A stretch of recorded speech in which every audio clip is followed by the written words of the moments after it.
3 days after burying her father, Elena Marino stood in a cathedral wearing a wedding dress she'd never chosen, about to marry a man she'd never met, a ruthless crime lord who owned her dead father's $3 million debt. The alternative? Her blood on the same marble where her father had once knelt to beg for mercy. Adrian Volkov didn't negotiate. He collected. And today, he was collecting her. If you want to see how a debt becomes a dangerous love story, stay until the end. And please, hit that like button and comment your city below so I can see how far Elena's story travels. The rain had finally stopped. Elena Marino stood at her bedroom window, staring at the gray sky over Brooklyn, her reflection ghostly in the glass. 3 days since they'd lowered her father into the ground. 3 days since she'd learned the truth. Marco Marino hadn't just been a gambling man. He'd been a desperate one. Desperate enough to borrow $3 million from the Volkov syndicate. Desperate enough to die before paying it back. The funeral had been small, quiet. Her father's friends, what few remained, had kept their distance, their eyes sliding away from hers like oil on water. She'd stood alone beside the grave, clutching a single white rose, watching as the casket disappeared into the earth. She hadn't cried. Not once. Maybe she'd run out of tears years ago, watching her father drink himself into oblivion night after night. Maybe she'd known, somewhere deep and unacknowledged, that his recklessness would catch up to him eventually. She just hadn't expected it to catch up to her. The knock on her apartment door came at precisely 9 a.m. Elena didn't move. She knew who it would be. She'd been expecting them since the morning after the funeral, when she'd found the envelope slipped under her door. Thick cream paper, her name written in elegant script, no return address. Inside, a wedding invitation. Her own.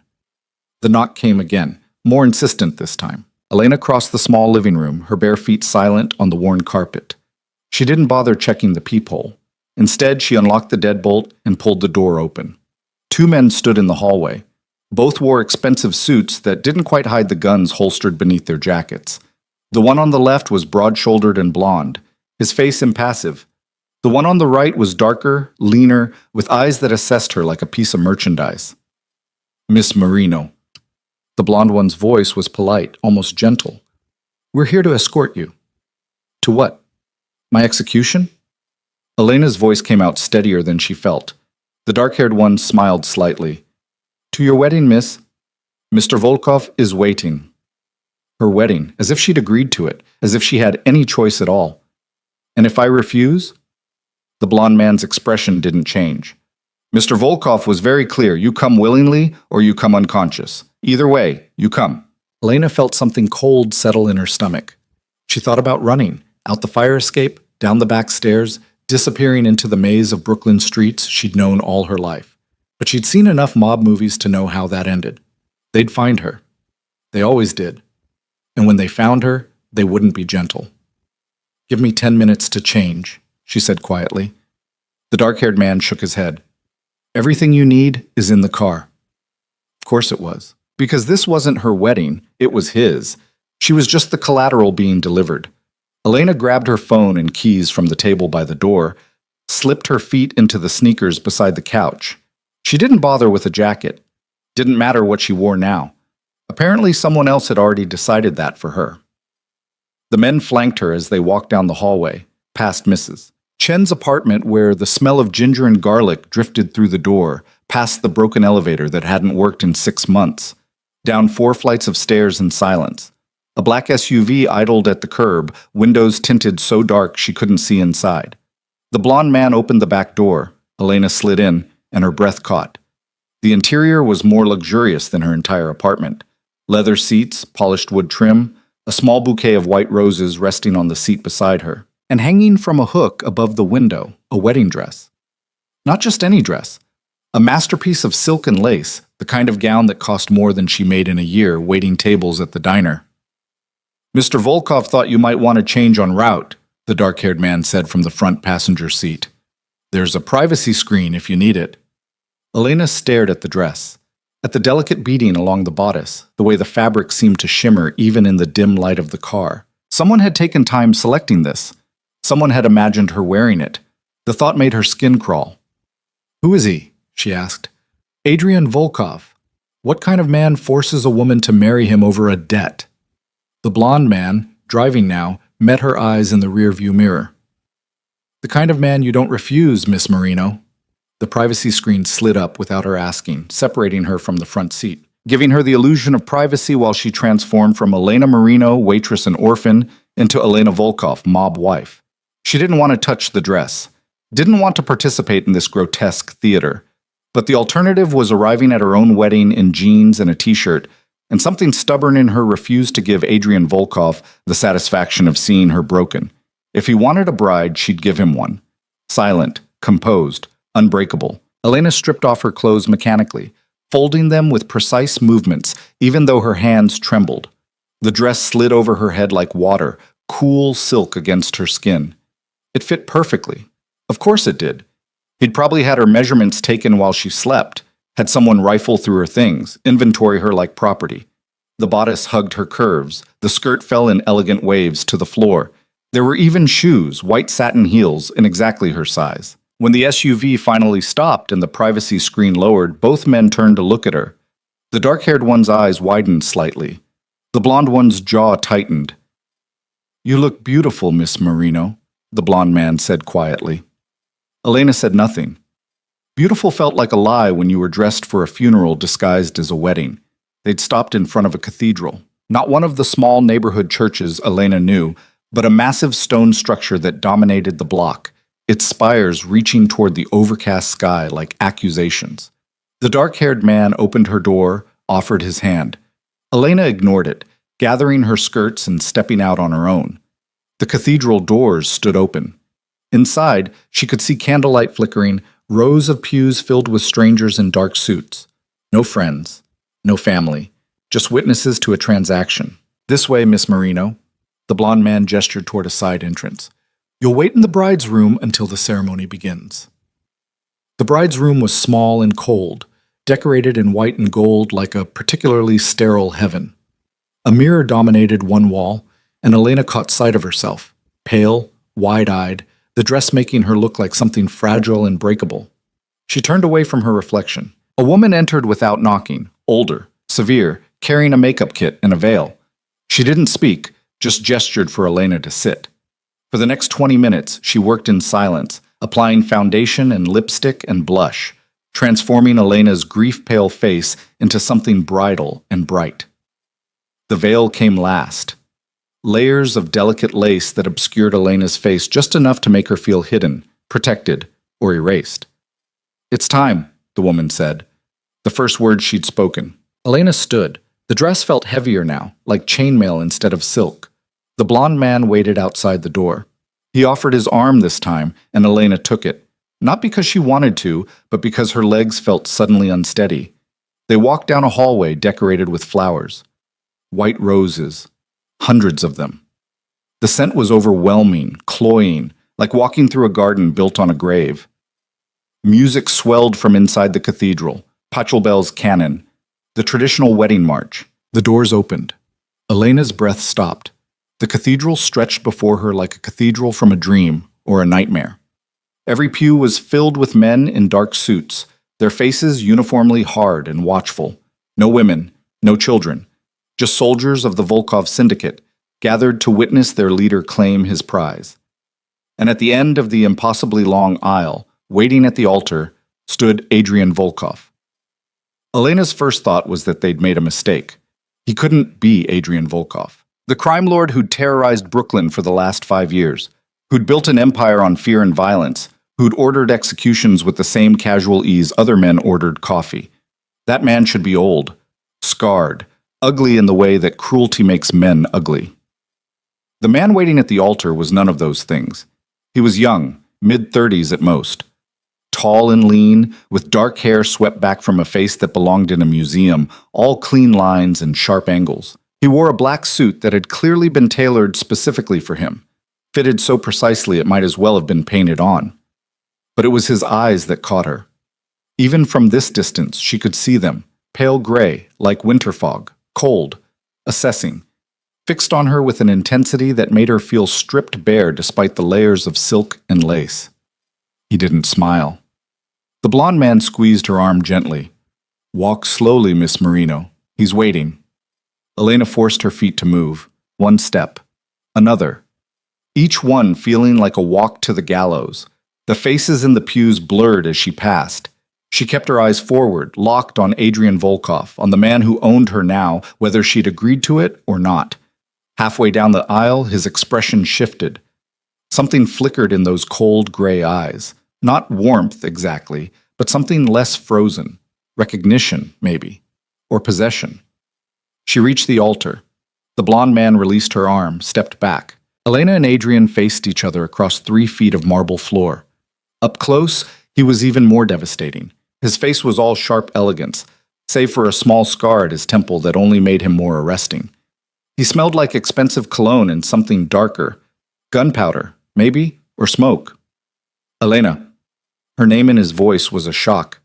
Deep and smooth, with the barest hint of an accent she couldn't place. You're more beautiful than I remembered. We've never met. Her voice came out cold. Good. A slight smile touched his lips. No, but I've seen you. Many times. The priest cleared his throat. A small, nervous sound.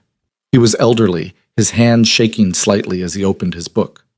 We are gathered here today, he began, his voice thin in the cavernous space. Elena stopped listening. She stared at Adrian Volkov, the stranger who'd bought her with her father's debt, and tried to see the monster everyone said he was. All she saw was a man watching her like she was the only person in the room, in the world. Do you, Adrian Mikhailovich Volkov, take this woman to be your lawfully wedded wife? I do. No hesitation. His eyes never left hers. And do you, Elena Marie Marino, take this man to be your lawfully wedded husband? Silence stretched. Every man in the cathedral seemed to hold his breath. Elena could say no, could refuse, could turn and run down that endless aisle and out into the street. Let them shoot her if they wanted. At least then it would be over. But something in Adrian's eyes stopped her. Not threat, not violence. Please, that look said. Please don't run. I do. The words tasted like ash. Then by the power vested in me, I now pronounce you husband and wife. The priest's relief was palpable. You may kiss the bride. Adrian stepped forward. His hand came up to lift her veil, gentle, despite the calluses she could feel against her cheek. For a moment he just looked at her, really looked, like he was memorizing every detail. Then he kissed her. It wasn't brutal, wasn't demanding, just his lips against hers, warm and careful, like kissing something precious and breakable. Elena didn't kiss back, didn't move, just stood frozen while her new husband claimed her mouth with surprising tenderness. When he pulled back, his thumb brushed her cheekbone. Breathe, Elena, he murmured. I'm not going to hurt you. You already have, she whispered back. Pain flashed across his face, there and gone so quickly she almost missed it. Then he turned, keeping her hand in his, and faced the congregation. My wife, he announced, his voice carrying through the cathedral. Anyone who touches her answers to me. It should have sounded possessive, threatening. Instead, it sounded like a promise. The reception was held in a ballroom Elena had never seen before, all crystal chandeliers and marble floors. Tables laden with food she couldn't imagine eating, champagne flowing like water. And everywhere, men with guns barely concealed beneath their jackets. Adrian kept her close, his hand at the small of her back, introducing her to men whose names she immediately forgot. Dmitri, Victor, Alexei. They all looked at her the same way, curious, assessing, trying to understand why their boss had married this nobody from Brooklyn. She wondered the same thing. You must be hungry, Adrian said after the 10th introduction. Come, sit. He led her to a table set slightly apart from the others, pulled out her chair himself. The gesture felt surreal, this crime lord playing gentleman. A waiter appeared immediately, setting plates before them. Salmon, asparagus, risotto that probably cost more than her rent. Elena stared at the food. Her stomach churned. You should eat. Adrian's voice was gentle. It's been a long day. I'm not hungry. She met his eyes. I want to know why. Why what? Why this? Why marriage? You could have just killed me, made an example. That's what men like you do, isn't it? When someone owes you money they can't pay back? Something dark crossed his face. Men like me. Criminals, Killers. She was pushing, she knew, poking at a wound to see if it would bleed. My father owed you money. He's dead. The debt should have died with him. Your father stole from me. Adrian's voice remained calm, but she heard steel beneath it. $3 million. Money I loaned in good faith, expecting repayment. He was a gambler, an addict. You knew that when you loaned it to him. I did. Adrian set down his fork. I also knew he had a daughter, one he claimed to love more than anything in the world. Elena's chest tightened. So this is punishment? Marrying me to make him suffer, even dead? No. Adrian leaned forward, and suddenly he was close enough that she could see gold flecks in his gray eyes. This is mercy, Elena. The alternative was blood. Yours, specifically. My men wanted that, demanded it, actually. You inherit your father's debts along with everything else. That's how this world works. So you're my savior? The laugh that escaped her was bitter. Forcing me into marriage to save my life. How noble. I didn't say I was noble. His hand moved across the table, stopping just short of touching hers. I said this was mercy. There's a difference. Then let me go. Annul this. I'll disappear. You'll never see me again. No. Simple. Final. Why not? Adrian was quiet for a long moment. When he spoke, his voice was different, lower, almost vulnerable. Because I've spent 2 years watching you, Elena. 2 years seeing you smile at customers in that diner, watching you walk home in the rain, listening to you sing while you clean tables. 2 years wanting something I knew I couldn't have. Elena's blood went cold. You've been stalking me? Protecting you. He said it like there was a difference. Your father's enemies are my enemies, and he had many. So you watched me, like some kind of... She couldn't finish the sentence. Like a man in love with a woman he's never spoken to. Adrian's eyes held hers. I know how it sounds. I know what you think of me. But your father's debt gave me what I couldn't take otherwise, a legitimate reason to bind you to me, to keep you safe. Safe? Elena's voice rose. Several heads turned in their direction. You call this safe? I'm married to a stranger, a criminal, surrounded by armed men at my own wedding. You're married to the most powerful man in Brooklyn, Adrian corrected quietly, which makes you untouchable. No one will hurt you now. No one would dare. What about you? The question came out smaller than she intended. Will you hurt me? Adrian's hat finally closed over hers. His palm was warm, calloused, surprisingly gentle. Never, he said, and it sounded like a vow. I have done terrible things, Elena. I will do terrible things again, but never to you. You have my word. The word of a criminal. The word of your husband. Elena pulled her hand away. I want to go home. You are home. Adrian gestured around the ballroom. This is your life now. My world. Our world. I didn't choose this world. No. His expression softened. You didn't. But you're in it now, whether you want to be or not. And I will spend every day of our marriage trying to make it bearable for you. Bearable? Elena laughed again, the sound cracking. What a romantic promise. I'm not a romantic man, Elena. I'm a practical one. Adrian stood, offered his hand. Come. It's time to go. Go where? Home. Our home. Unless you prefer to spend our wedding night here, surrounded by my men. The alternative was worse. Elena took his hand, let him pull her to her feet. They left through a side door, away from the crowd. The SUV waited, engine running. This time, Adrian climbed in beside her, close enough that their thighs touched. The city blurred past the windows as they drove. Brooklyn gave way to Manhattan, then crossed the bridge to somewhere Elena didn't recognize. The buildings grew larger, more expensive. Doormen and manicured trees and sidewalks so clean they gleamed. Finally, they stopped in front of a brownstone that took up half a block. Elegant. Old money. The kind of place Elena had only ever seen in movies. This is yours? She asked. Ours, Adrian corrected. As of today. He helped her out of the car, his hand steady at her elbow as she navigated the steps in her wedding heels. The front door opened before they reached it. A middle-aged woman with steel gray hair and kind eyes. Mrs. Chen, this is my wife, Elena. Elena, Mrs. Chen manages the household. The older woman smiled. Welcome home, Mrs. Volkov. I've prepared the guest suite for you. Guest suite? Elena looked at Adrian. I thought you might prefer your own space, he said quietly, until you're comfortable. It should have been a relief. Instead, it felt like another cage, larger and more comfortable than before, but still a cage. Mrs. Chen led them up a curved staircase to the second floor. The guest suite was beautiful. Cream walls, soft lighting, a bed that could sleep 4 people comfortably. Through an open door, Elena could see a bathroom with a tub the size of a small pool. I'll leave you to rest, Adrian said. He stood in the doorway, looking suddenly uncertain. If you need anything, I need my freedom. Elena's voice was steady. Can you give me that? His jaw tightened. Ask me for anything else. Then I don't need anything from you. Adrian nodded slowly. Good night, Elena.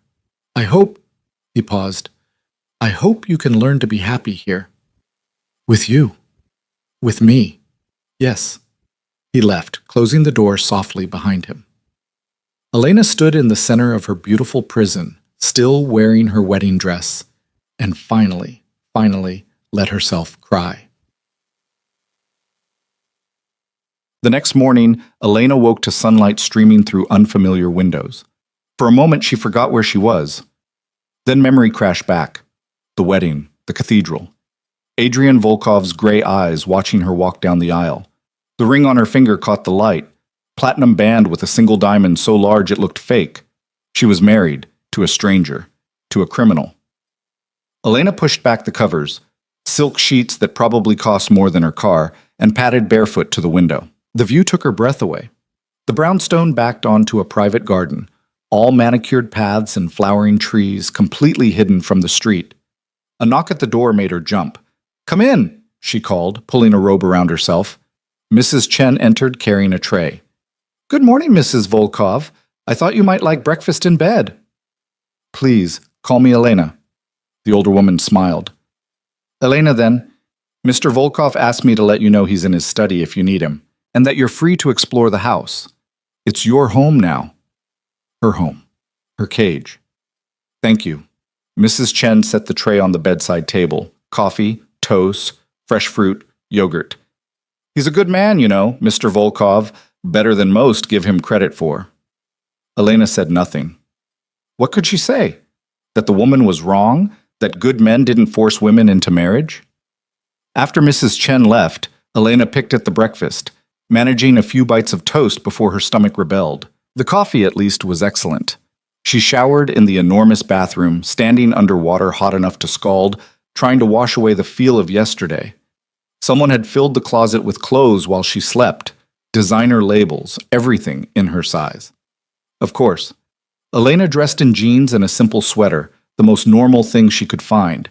Then, because she refused to hide in her room like a prisoner, she went exploring. The brownstone was massive, 5 stories, each one more luxurious than the last. Libraries with floor-to-ceiling bookshelves, a music room with a grand piano, a gym that rivaled anything she'd seen in magazines, and everywhere the subtle evidence of Adrian's world. Security cameras in every corner, reinforced doors, windows that probably stopped bullets. She found the study on the 3rd floor. The door was ajar. Through the gap, she could see Adrian sitting at a desk, phone pressed to his ear. He'd changed from his wedding suit into casual clothes, dark slacks and a gray sweater that made his eyes even more striking. I don't care what Mikhailov wants, he was saying, his voice hard. The answer is no. If he pushes again, make it clear what happens to men who push me. He paused, listening. Permanently clear, yes. Elena's hand froze on the doorknob. This was the real Adrian Volkov. Not the careful gentleman from yesterday, but the crime lord. The killer. Hoping you'd find your way here. Hoping you'd find your way here. She stepped into the study, keeping her distance. The room was lined with books, leather-bound volumes that looked old and valuable. A chessboard sat on a side table, mid-game. Did you sleep well? Adrian asked. Fine. She wrapped her arms around herself. Who's Mikhailov? No one you need to worry about. I heard what you said about making things permanently clear. Adrian's expression didn't change. And you're frightened. I understand. But Elena, that man, Mikhailov, he runs a human trafficking operation. Girls as young as 12. I've been trying to shut him down for months. By threatening to kill him. By promising to kill him if he doesn't stop. Adrian stood, moved around the desk, but didn't approach her. I told you I've done terrible things. I meant it. But I choose my targets carefully. I'm not indiscriminate. You're still a killer. Yes. No denial, no justification. I am, and I'm your husband. Both things are true. Elena looked at him, really looked. In the morning light, she could see shadows under his eyes. Had he slept at all? Why do you keep calling me that? She asked. Your wife, like it's real. Because it is real. We're married. Legally, spiritually, in every way that matters. Except the only way that actually matters. I didn't choose it. Adrian was quiet for a long moment. When he spoke, his voice was softer. No, you didn't, but I'm going to ask you to try, Elena. To give us a chance, not for your father's debt, not because you're afraid, but because I think we could be good together. You don't know me. I know you sing when you think no one's listening. I know you give your tips to the homeless man who sits outside the diner. I know you visit your father's grave every Sunday, even though he hurt you more times than you can count. Adrian took a step closer. I know you're strong enough to survive anything, including me. Elena's throat tightened. You've been watching me that long? 2 years, I told you. That's not love, that's obsession. Maybe. He didn't look away. Or maybe it's what love looks like for men like me.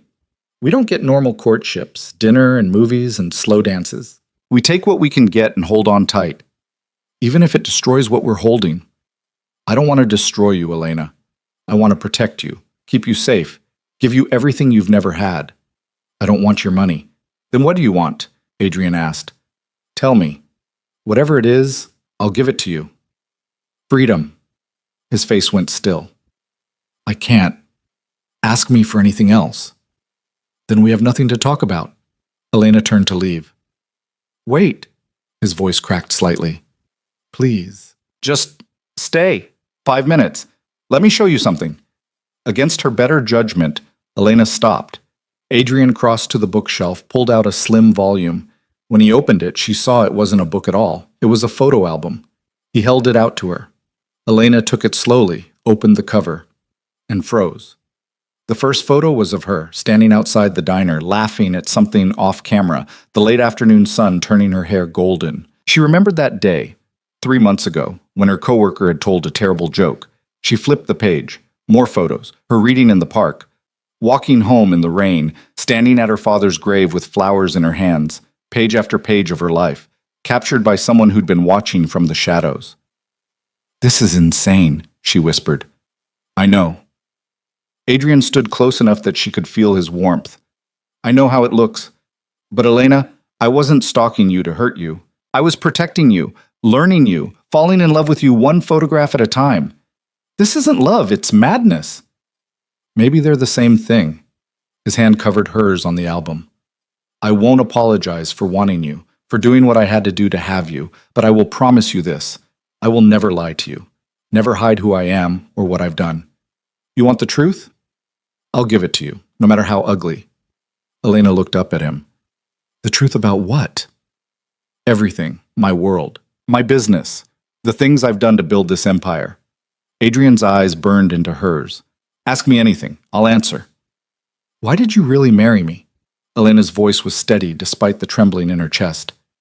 Not the debt, not protection, the real reason. Adrian's hand came up to her face, his thumb tracing her cheekbone with devastating gentleness. Because the moment I saw you, really saw you, not just another pretty girl, but you, with your fierce eyes and your kind heart and your refusal to break no matter how hard life hit you, I knew I'd never want anyone else. And men like me, Elena, we don't want things. We take them, or we die trying. That's not an answer. Yes, it is. His forehead nearly touched hers. I married you because I love you. Because I've loved you for 2 years. And because I'm selfish enough to keep you, even knowing you'll hate me for it. Elena's breath caught. I do hate you. I know. Adrian smiled, sad and beautiful. But maybe someday you won't. That's all I'm asking for. A chance. In the garden outside, birds sang. The morning light turned everything golden, and Elena stood in the study of a crime lord who'd stolen her life and called it love, holding a photo album full of her stolen moments, and wondered if she was strong enough to survive this, to survive him. One chance, she heard herself say, but I'm not promising anything. Adrian's smile transformed his face. That's all I need. The days that followed moved like water through Elena's fingers, present but impossible to hold. Adrian kept his distance, but his presence saturated every corner of the brownstone. She'd find coffee waiting for her each morning, prepared exactly how she liked it, though she'd never told him. Books appeared on her nightstand, novels she'd mentioned wanting to read years ago in conversations she didn't remember having. Fresh flowers in her room, always white roses, always arranged with care that felt like apology. He was trying. She could see that. What she couldn't see was a way out.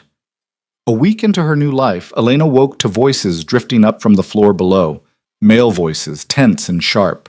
She wrapped herself in a silk robe, another gift she hadn't asked for, and crept to the landing. Telling you it's a mistake. The voice was unfamiliar, rough with accent. The girl is a liability. Marco's daughter? She'll turn on you first chance she gets. Dimitri, I've made my position clear. Adrian's voice, cold as winter steel. My wife is not up for discussion. Your wife is a weakness we can't afford. Mikhailov already knows about her. So does Reznikov. Every enemy you have is circling, waiting to see how they can use her against you. Elena's hand tightened on the banister. Then they'll learn what happens to men who threaten what's mine. The threat in Adrian's words was velvet-wrapped razor blades. I won't repeat myself, Dimitri. Elena stays. Anyone who has a problem with that can bring it to me personally. Silence. Then footsteps, heavy and retreating.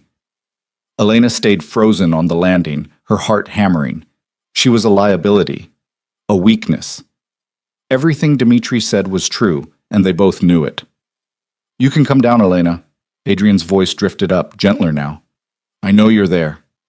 She considered retreating to her room, pretending she hadn't heard. But hiding felt like cowardice, and she'd promised herself she wouldn't be a coward in this house.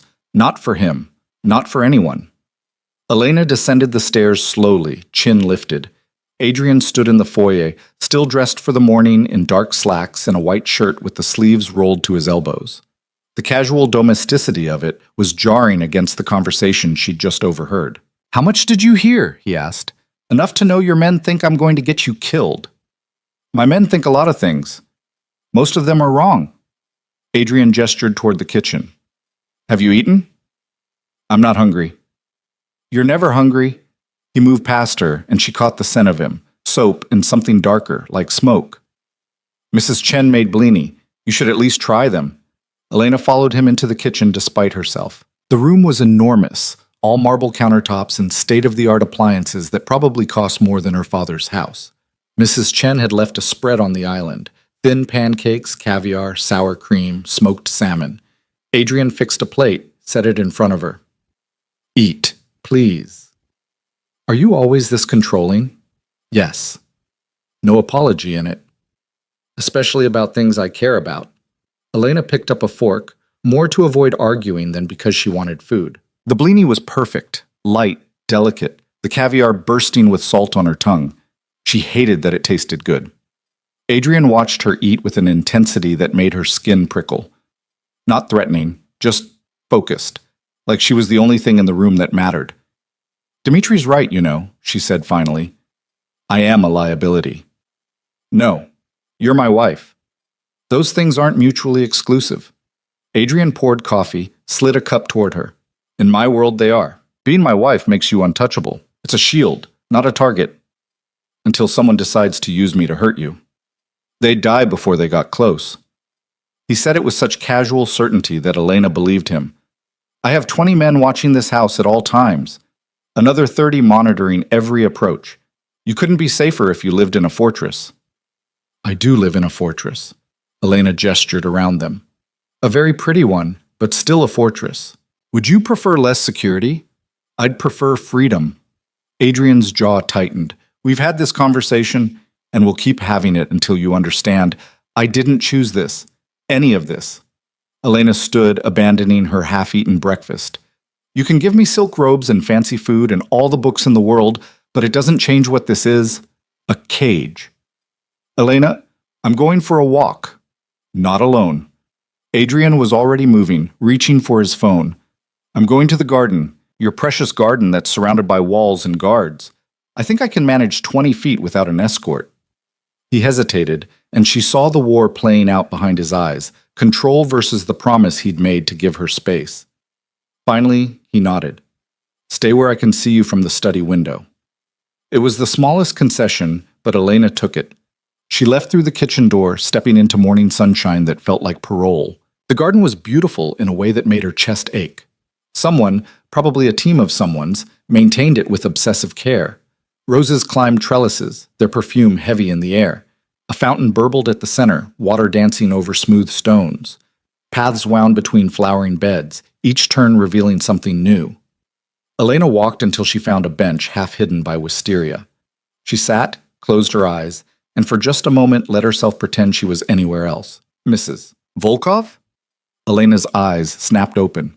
A young man stood a few feet away, hands shoved in his pockets, looking uncertain. He couldn't have been more than 25, with dark hair and nervous energy. I'm sorry, he said quickly. I didn't mean to startle you. I'm Alexei. I work for Mr. Volkov. I remember. She'd been introduced to him at the wedding, though the name had been one of dozens. You're supposed to be watching me? A flush crept up his neck. Watching over you. There's a difference. Is there? But Elena softened the words with something almost like a smile. Alexei looked too young to be intimidating, despite the gun she could see outlined under his jacket. Mr. Volkov wanted me to ask if you need anything. Water, maybe? It's getting warm. What I need is 5 minutes alone. I can give you that. Alexei backed up several steps, turned his back. I'll be right here if you need me. Pretend I'm not here. It was impossible to pretend he wasn't there, but Elena appreciated the effort. She stayed in the garden for an hour, watching butterflies drift between flowers, listening to the city sounds muted by the high walls. When she finally went back inside, Adrian was waiting in the kitchen. Thank you, he said quietly. For what? For coming back. For not making Alexei chase you over the walls. I considered it. Elena poured herself more coffee, pleased when her hand didn't shake. But I figured the 20 guards would just bring me back. Seemed like a lot of effort for nothing. Adrian's lips quirked. Probably accurate. They stood in silence for a moment. Elena studied him over the rim of her coffee cup, trying to reconcile the man in front of her with the crime lord she'd heard on the phone. Both versions existed in the same body somehow. I have meetings today, Adrian said finally. But tonight, I'd like to have dinner with you. Here, just the two of us, if you're willing. Why? Because we're married. Because I'd like to know you better. Because... He paused. Because I'm tired of watching you from a distance.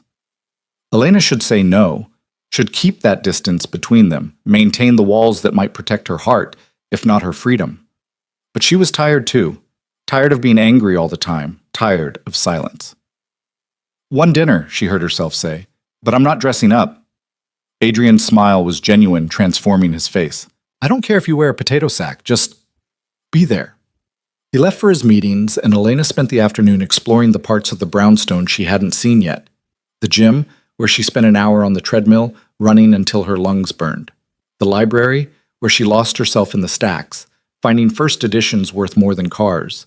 The music room, where she sat at the piano and picked out half-remembered melodies from childhood.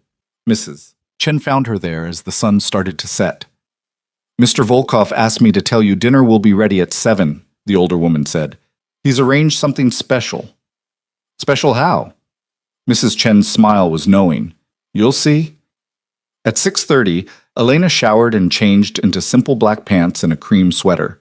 She left her hair down, applied minimal makeup. If Adrian wanted her company, he'd get her as she was. No performance, no pretense. She found him waiting in the dining room at precisely 7 o'clock. The table had been set for two, intimate and warm. Candles flickered between them. Wine glasses caught the light. But what made Elena's breath catch was the food, simple, home-style Russian dishes that looked like they'd come from someone's grandmother's kitchen. I thought you might be tired of fancy food, Adrian said, standing when she entered. Mrs. Chen taught me her mother's recipes.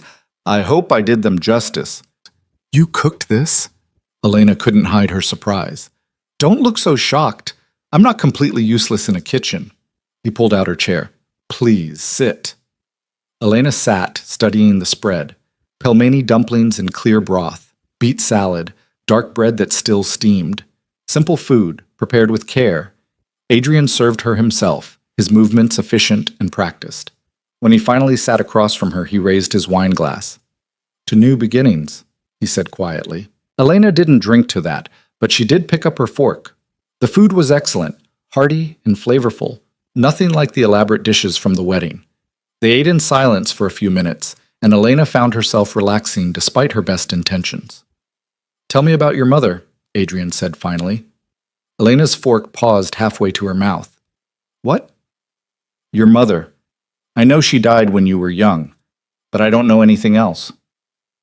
Why do you want to know? Because she made you, and I want to understand you. Adrian's eyes held hers. You don't have to tell me, but I'm asking. Elena set down her fork. No one had asked about her mother in years. Her father had refused to speak about her, treating her memory like a wound that wouldn't heal. She was beautiful, Elena said finally. Everyone said so. Dark hair, dark eyes. She laughed a lot, I remember that. And she sang all the time, in the kitchen, in the garden, just everywhere. Like you. Mrs. Chen told you that? Alexei. He heard you humming in the garden this morning. Adrian took a sip of wine. He said you have a lovely voice. Elena felt heat creep up her neck. My mother taught me, before she got sick. How old were you when she died? 7. The word tasted like ash. Breast cancer. It happened fast. One day she was fine, the next she was in the hospital. 6 months later, she was gone. And your father? Fell apart. Elena picked up her wine glass, decided she needed it after all. He loved her more than anything, more than me, probably. When she died, it was like he died too. He just stopped, started drinking, gambling, throwing money at anything that might make him forget for 5 minutes. I'm sorry. Adrian's voice was gentle. Don't be. It was a long time ago. Doesn't mean it doesn't hurt. Elena looked at him, really looked. You lost someone too. I can hear it in your voice. Adrian was quiet for a long moment. Then, my brother, Nikolai. He was younger than me by 2 years. Mikhailov's people killed him because Nikolai wouldn't help them move their cargo through our territory. The same Mikhailov you threatened on the phone. Yes. Adrian's face went cold. He shot Nikolai in the street like a dog, left him bleeding on the pavement while his men stood and watched. Nikolai was 19 years old. I'm sorry. Elena meant it.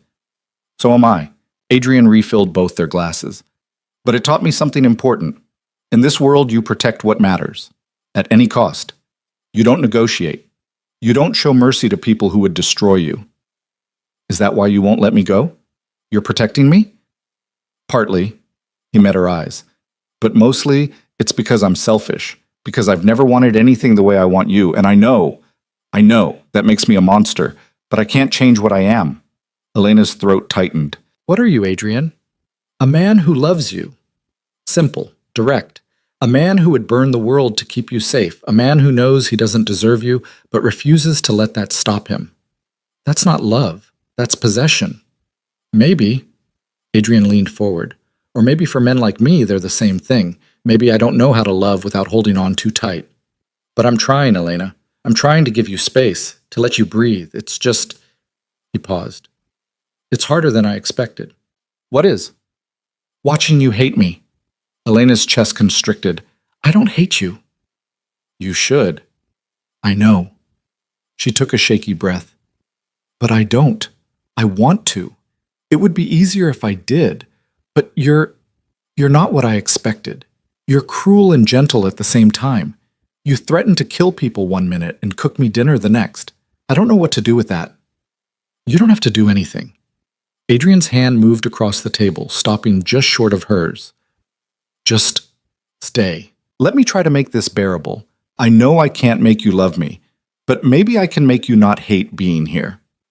And if I can't, if I wake up every morning wanting to run, then I'll spend every morning giving you a reason to stay. They finished dinner in silence, punctuated by small conversations about nothing important, books they'd read, movies they'd seen, the weather.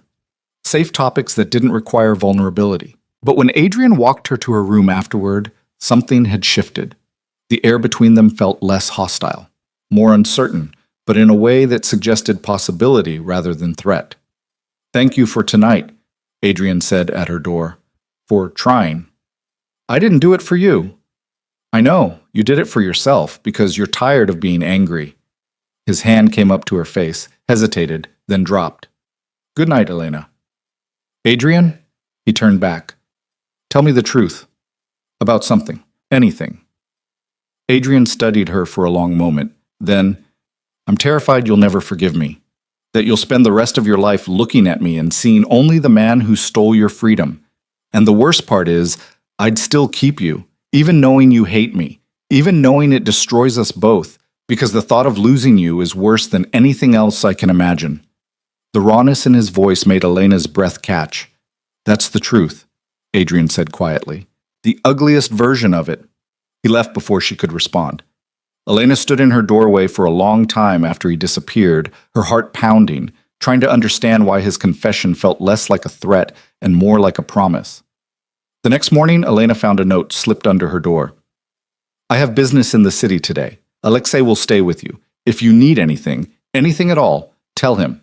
She crumpled the note, then smoothed it out again, studying Adrian's handwriting. Precise. Controlled. Like everything else about him. Alexei found her in the library an hour later, looking sheepish. "Mr. Volkov said you might want to go out today," he said. "Shopping, maybe? A museum? Whatever you want." Elena looked up from her book. "I can leave the house?" "With me, and probably 2 other guys, Mr. Volkov's rules." It was still a cage, but a bigger one. "I want to visit my father's grave." Alexei's expression flickered. Surprise, maybe concern. "I'll need to clear it with—" "Your boss said anything I want." Elena stood. "I want this."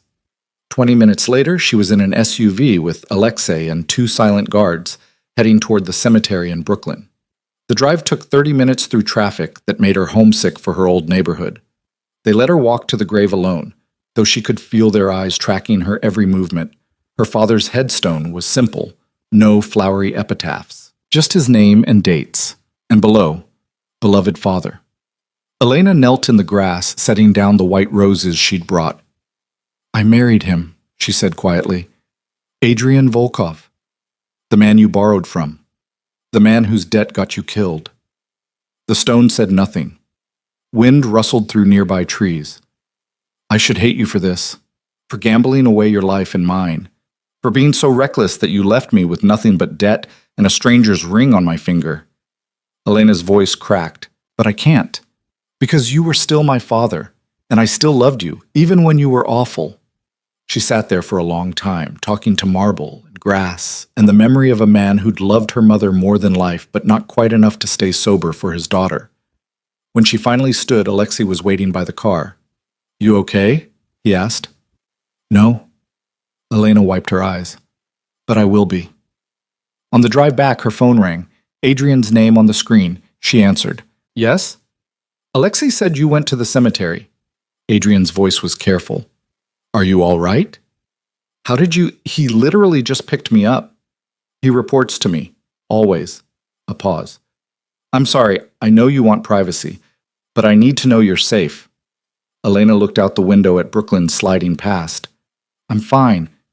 I just needed to see him. To say goodbye properly." "I understand." Adrian was quiet for a moment, then, "Thank you for telling me." "You would have known anyway. You said it yourself, Alexei reports everything." "Knowing and being told are different things." His voice softened. "One shows you're a prisoner. The other shows you're choosing to share with me. I prefer the second." Despite herself, Elena felt her lips curve. "You're very good with words. Only when they matter." Another pause. "I'll be home for dinner. Will you eat with me again? Are you cooking?" "If you want me to." Elena surprised herself by saying, "Yes, I'd like that." She could hear the smile in Adrian's voice. "Then I'll see you tonight." When she returned to the brownstone, Elena found herself restless. She wandered through rooms that still felt more like museum than home, trailing her fingers along expensive furniture, studying paintings worth more than her old life. In the music room, she sat at the piano again. This time, instead of picking out melodies, she played properly, a Chopin nocturne her mother had loved. The muscle memory was still there, buried under years of neglect. She was so absorbed in the music that she didn't hear Adrian come home. Didn't know he was there until the piece ended, and she heard him speak. That was beautiful. Elena spun on the bench. Adrian stood in the doorway, still in his coat, watching her with an expression that made her chest tight. "How long have you been standing there?" she asked. "Long enough." He moved into the room, set his briefcase down. "I didn't know you played." "My mother taught me. I haven't practiced in years." "You should. You're gifted." Adrian stopped a few feet away. "I could hire you a teacher, someone who could—" "No," Elena cut him off. "If I play for myself. Not because you arranged it." His jaw tightened, but he nodded. "Fair enough." They looked at each other across the space of the music room, him still in his coat, her still on the piano bench. The air felt charged with something Elena couldn't name. "Dinner won't be ready for another hour," Adrian said finally. Would you play something else? For me?" It should have felt like a command. Instead, it sounded like a request, almost vulnerable. Elena turned back to the piano, let her fingers find the keys. This time, she played something different.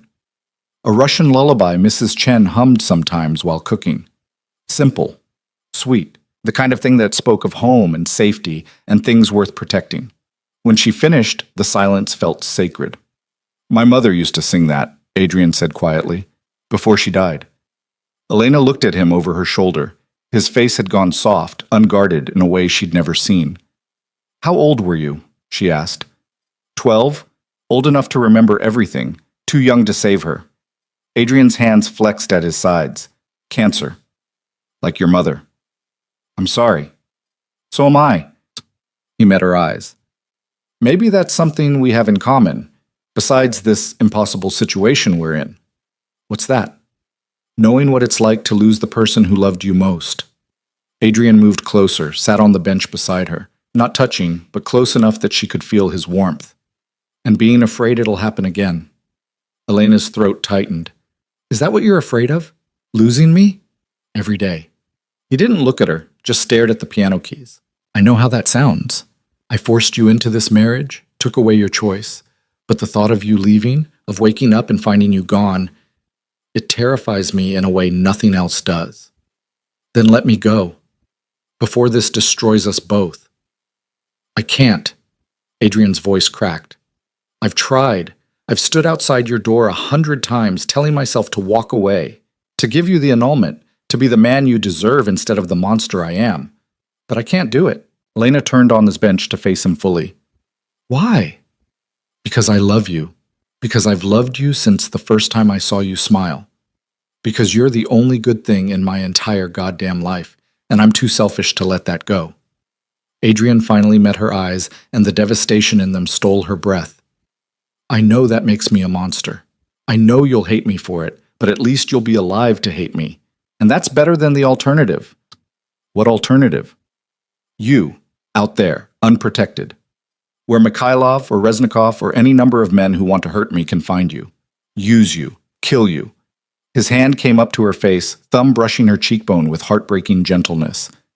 "I can survive your hatred, Elena. I can't survive your death."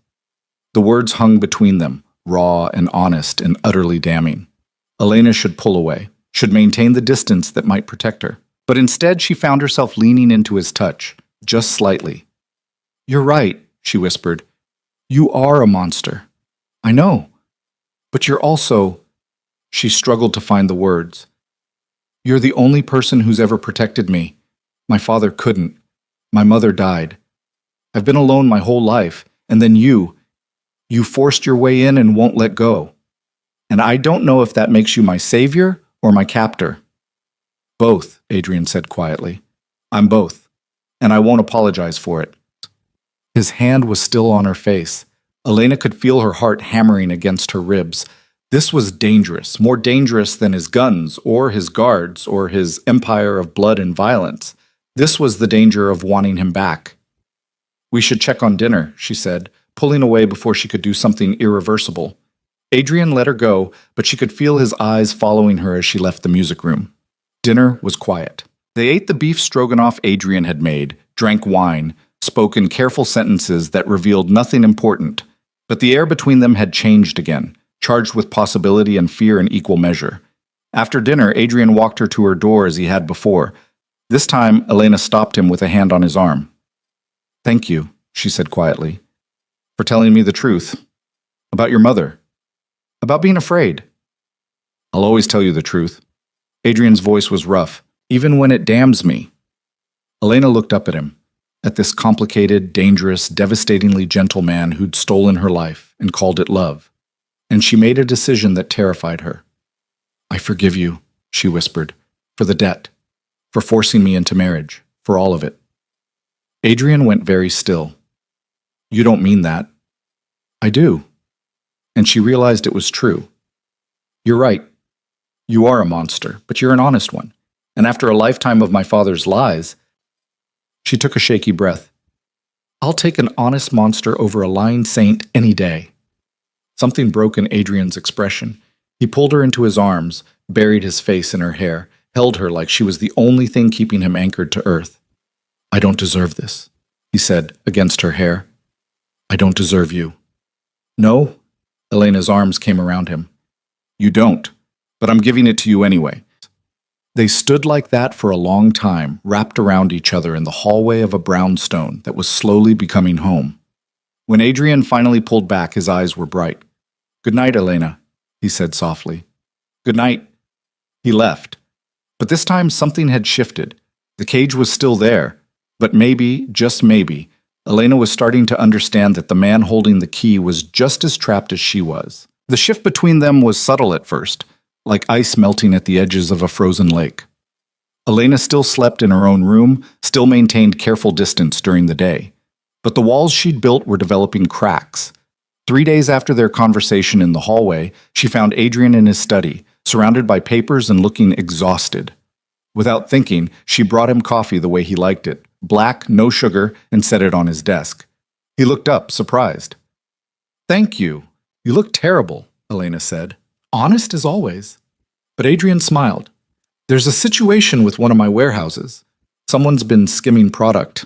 I need to handle it before it becomes a bigger problem." Elena perched on the edge of his desk. "How do you handle something like that?" "Usually, I make an example, public. Brutal enough that no one thinks about stealing from me again." Adrian took a sip of coffee, studying her over the rim. "Does that frighten you?" "Yes." Elena met his eyes. "But I asked.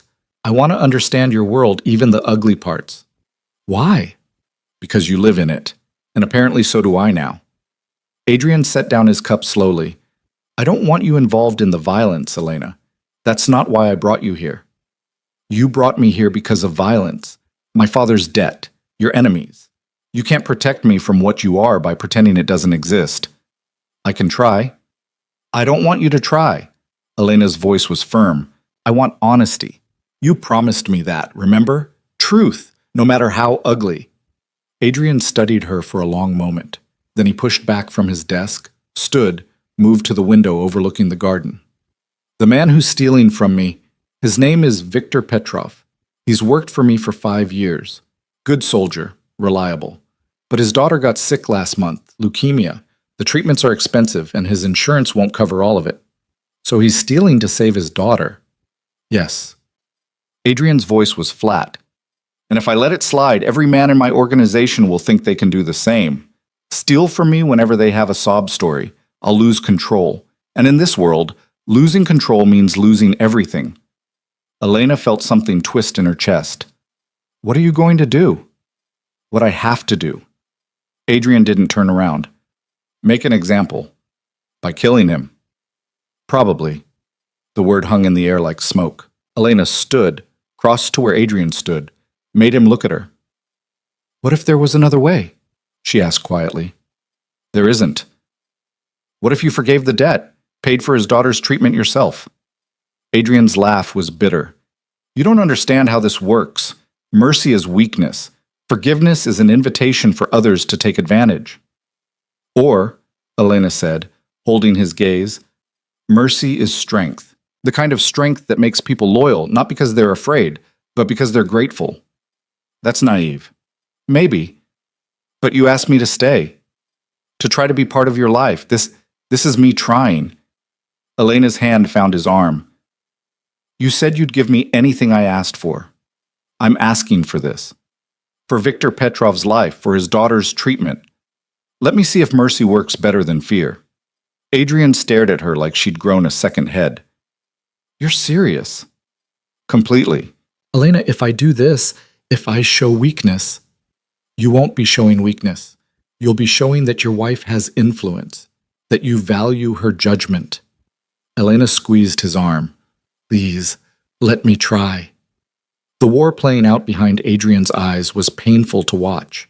Every instinct he had was clearly screaming at him to refuse, to maintain control through fear the way he always had. But finally, he nodded. One chance. But if this backfires, if other men think they can steal from me because I went soft, I'll handle it my way. Understood? Understood. Elena felt relief wash through her. Thank you. Don't thank me yet. Adrian's hand covered hers where it rested on his arm. You might regret asking for this. But she didn't regret it. Not when Adrian had Viktor Petrov brought to the brownstone that afternoon, the man pale and shaking, clearly expecting execution. Not when Adrian explained in his cold, controlled voice that the debt was forgiven and the medical bills would be paid in full. Not when Viktor fell to his knees, weeping, swearing loyalty until his dying breath. Elena watched from the doorway as Adrian helped the man to his feet, gripped his shoulder with something almost like warmth. My wife believes in second chances, Adrian said. Don't make me regret trusting her judgment. Never, boss, I swear it, I swear. After Viktor left, Adrian found Elena in the library. Well? He asked. Satisfied? Ask me in a month, when you see if I was right. Adrian moved closer until he was standing directly in front of her chair. You understand what you did today? You didn't just save Viktor. You showed every man in my organization that you have power, real power, the kind that can override my decisions. Does that bother you? It should. Adrian crouched down so they were eye level, but all I can think about is how beautiful you looked, standing there asking for mercy. How right it felt to give it to you. Elena's breath caught. Adrian? I'm falling more in love with you every day, he said quietly. And it terrifies me, because the more I love you, the more power you have to destroy me. I don't want to destroy you. Then what do you want? Elena looked at him, really looked at this complicated, dangerous man who was slowly becoming less of a stranger. I don't know yet, but I'm starting to think I want to find out. Adrian's hand came up to her face, thumb tracing her cheekbone with devastating gentleness. I can work with that. He left her alone after that, but Elena sat in the library for a long time, trying to understand what was happening to her. She'd come into this marriage expecting a monster. What she was finding instead was a man, flawed and violent and capable of terrible things, but also capable of tenderness, of change, of love that terrified him as much as it terrified her. The next 2 weeks passed in a strange sort of domesticity. They ate breakfast together most mornings, dinner every night. Adrian taught her to play chess, and she taught him card games her mother had shown her. They walked in the garden in the evenings, sometimes talking, sometimes just existing in comfortable silence. Elena was careful not to examine too closely what was growing between them. It felt too fragile, too dangerous. Then Viktor Petrov's daughter went into remission. The news came via Dmitri, who delivered it to Adrian during a meeting Elena accidentally interrupted. The treatments worked, Dmitri was saying, his voice grudging. The girl's cancer is gone. Viktor's been telling everyone that Mrs. Volkov saved his daughter's life, saved his life. And the others? Adrian asked. Loyal. More loyal than before, if anything. They're calling her the merciful angel. Dmitri's expression was sour. You were right to listen to her. Elena backed away before they could see her, her heart pounding. It had worked. Her mercy had actually worked. She found Adrian an hour later in the gym, working out his frustrations on a punching bag with vicious precision. He'd stripped down to just sweatpants, his chest bare and gleaming with sweat.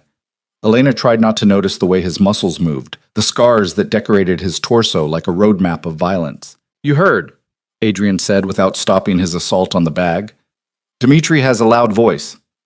He's not happy about being wrong." Adrian landed a particularly brutal hit. "Neither am I, honestly. Because mercy worked?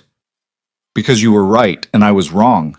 Because my wife understands my men better than I do after 2 weeks than I do after years." He stopped, breathing hard, turned to face her. "Because you're changing things, Elena. Changing me. And I don't know if that makes us stronger or more vulnerable." Elena crossed to where he stood, close enough to feel the heat radiating off his body. "Does it matter? As long as it works?" "It matters if it gets you killed."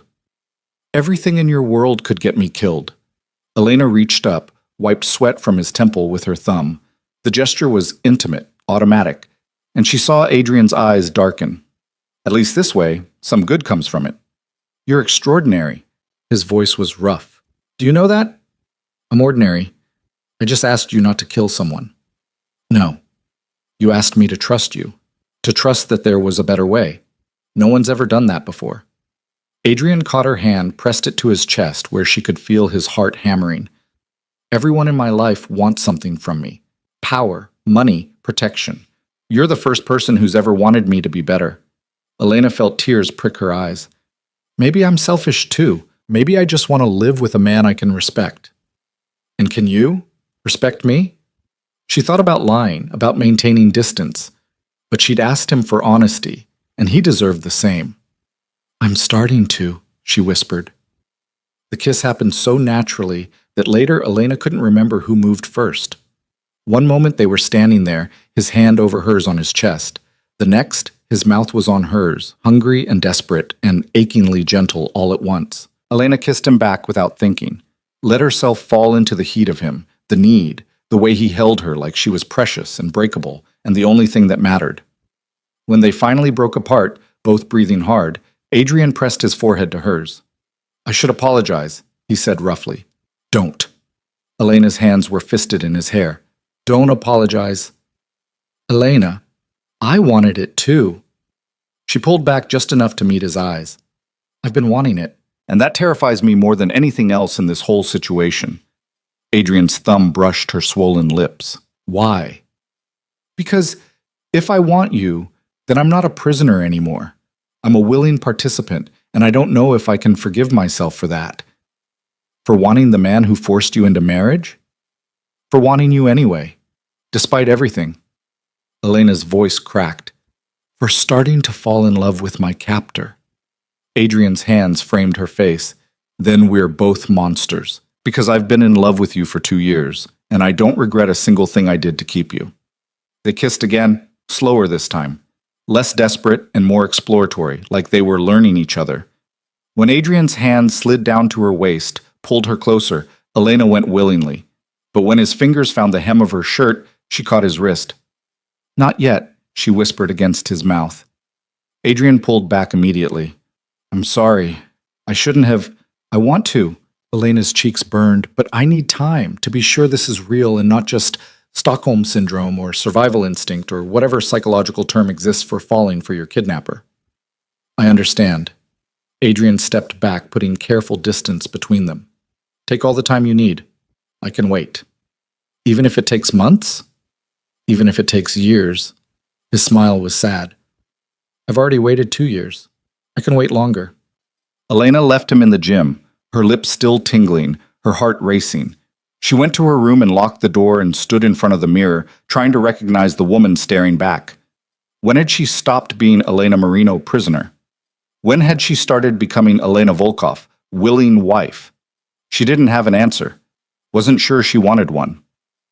The next morning, Adrian was gone before she woke. A note on the kitchen counter explained he had business in the city, would be back by evening. Elena spent the day restless. She tried reading, playing piano, walking in the garden.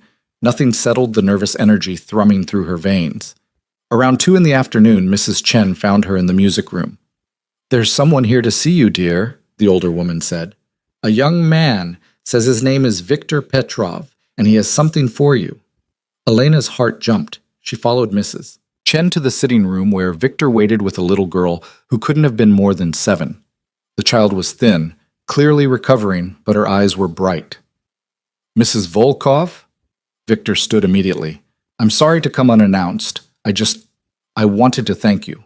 Properly. You already did. With words, yes, but words aren't enough. Victor gently pushed his daughter forward. This is Anya, my daughter, the one you saved. The little girl looked up at Elena with huge dark eyes. Then, very solemnly, she held out a drawing, crayon flowers and hearts, and a figure that was clearly meant to be an angel. Papa says you're the angel who made me better, Anya said in a small voice. So I drew you, so you remember. Elena's throat closed. She knelt down, took the drawing with shaking hands. It's beautiful, Anya. Thank you. Are you really married to the scary man? The girl asked with the blunt honesty of children.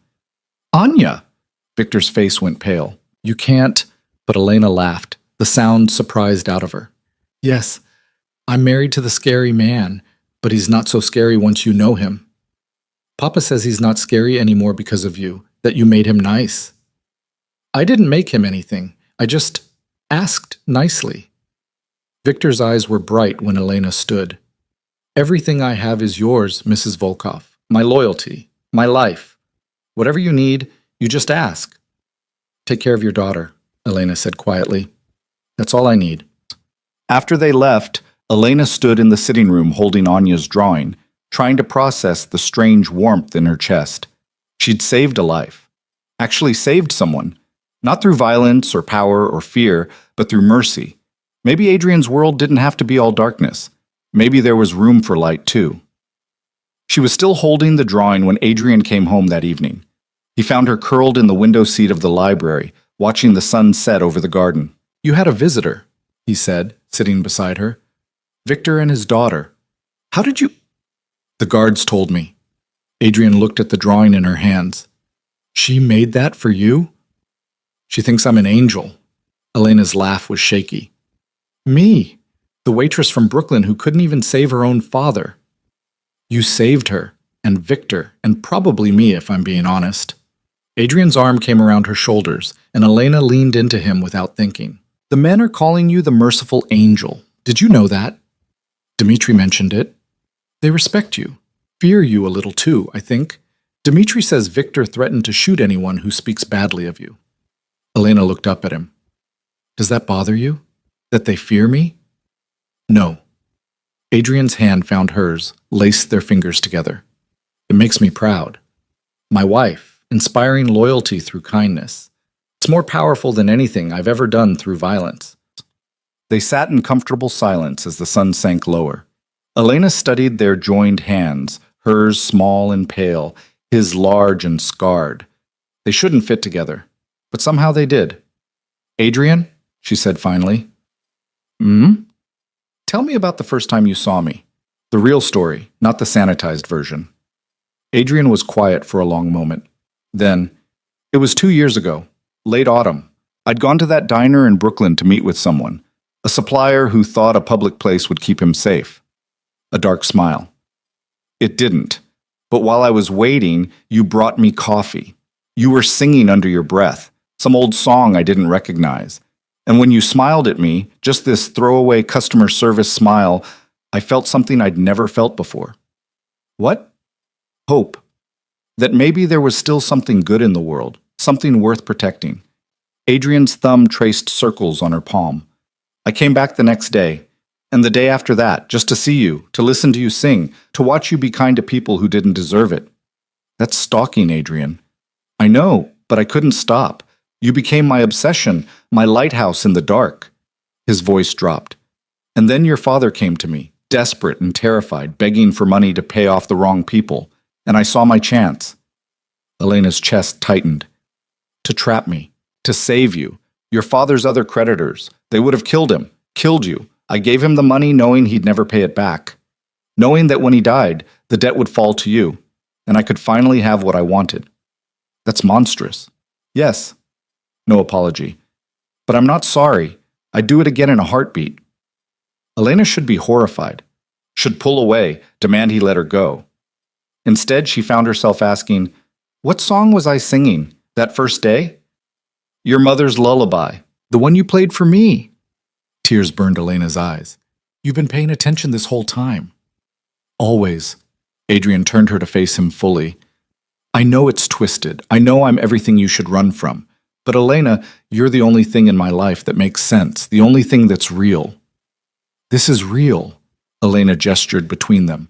"This terrifying, impossible thing we're building. It's real, even if it shouldn't be."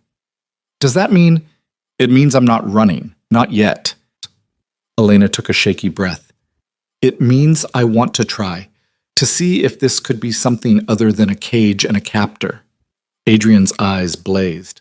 "I'll spend every day proving it can be." "You'll probably fail." "Probably." His smile was crooked. "But I'm going to try anyway." They stayed in the window seat as night fell, wrapped around each other like survivors of a shipwreck. Outside, the garden disappeared into shadow. Inside, something fragile and dangerous continued to grow. Elena knew she was playing with fire, knew that falling for Adrian Volkov was the worst decision she could make, but her heart had never been good at following her head's advice. The following week brought a new routine. Adrian started teaching Elena about his business, the legitimate parts and the shadowy parts both. She learned about the shipping operations, the protection rackets, the complex web of loyalty and fear that kept his empire running. She also learned that Adrian wasn't just a crime lord. He funded scholarships for children in Brooklyn, paid for medical treatments for families who couldn't afford them, protected neighborhoods from worse predators than himself. "I'm not a hero yet," he told her one evening as they reviewed the books, "but I try to do less harm than the alternative. In this world, that's the best you can hope for." Elena was beginning to understand that Adrian existed in shades of gray. Not good, not evil. Just a man doing what he thought was necessary to protect what mattered. What mattered, increasingly, included her. She saw it in the way he watched her across the dinner table, in the way he made sure her coffee was perfect every morning, in the small touches that had become natural between them, his hand at her back, her fingers in his hair, the casual intimacy of two people learning to be together. They still slept in separate rooms. Elena needed that boundary, that last wall between them. Adrian respected it without question, though she could see the longing in his eyes every time he left her at her door. 2 weeks after their kiss in the gym, Elena found herself in Adrian's study again. This time, the conversation was about a man named Reznikov, who was pushing into Adrian's territory. "He's dangerous," Adrian said, spreading photos across his desk. "Former military, well-funded, and he's made it clear he wants what I have." Elena studied the photos. Reznikov looked ordinary. Middle-aged, balding, the kind of man you'd pass on the street without a second glance. "What does he want specifically?" "Control of the ports, access to my distribution network, and—" Adrian hesitated. "And what?" "He's been asking questions about you, who you are, why I married you. If you're a weakness, he can exploit." Ice slid down Elena's spine. "He wants to use me against you." "Yes, which is why I'm doubling your security. Alexei will be with you at all times outside the house. I'm also bringing in—" "No," Elena cut him off. Adrian looked up, surprised. "No? I'm not going to live in fear because some man thinks I'm your weakness."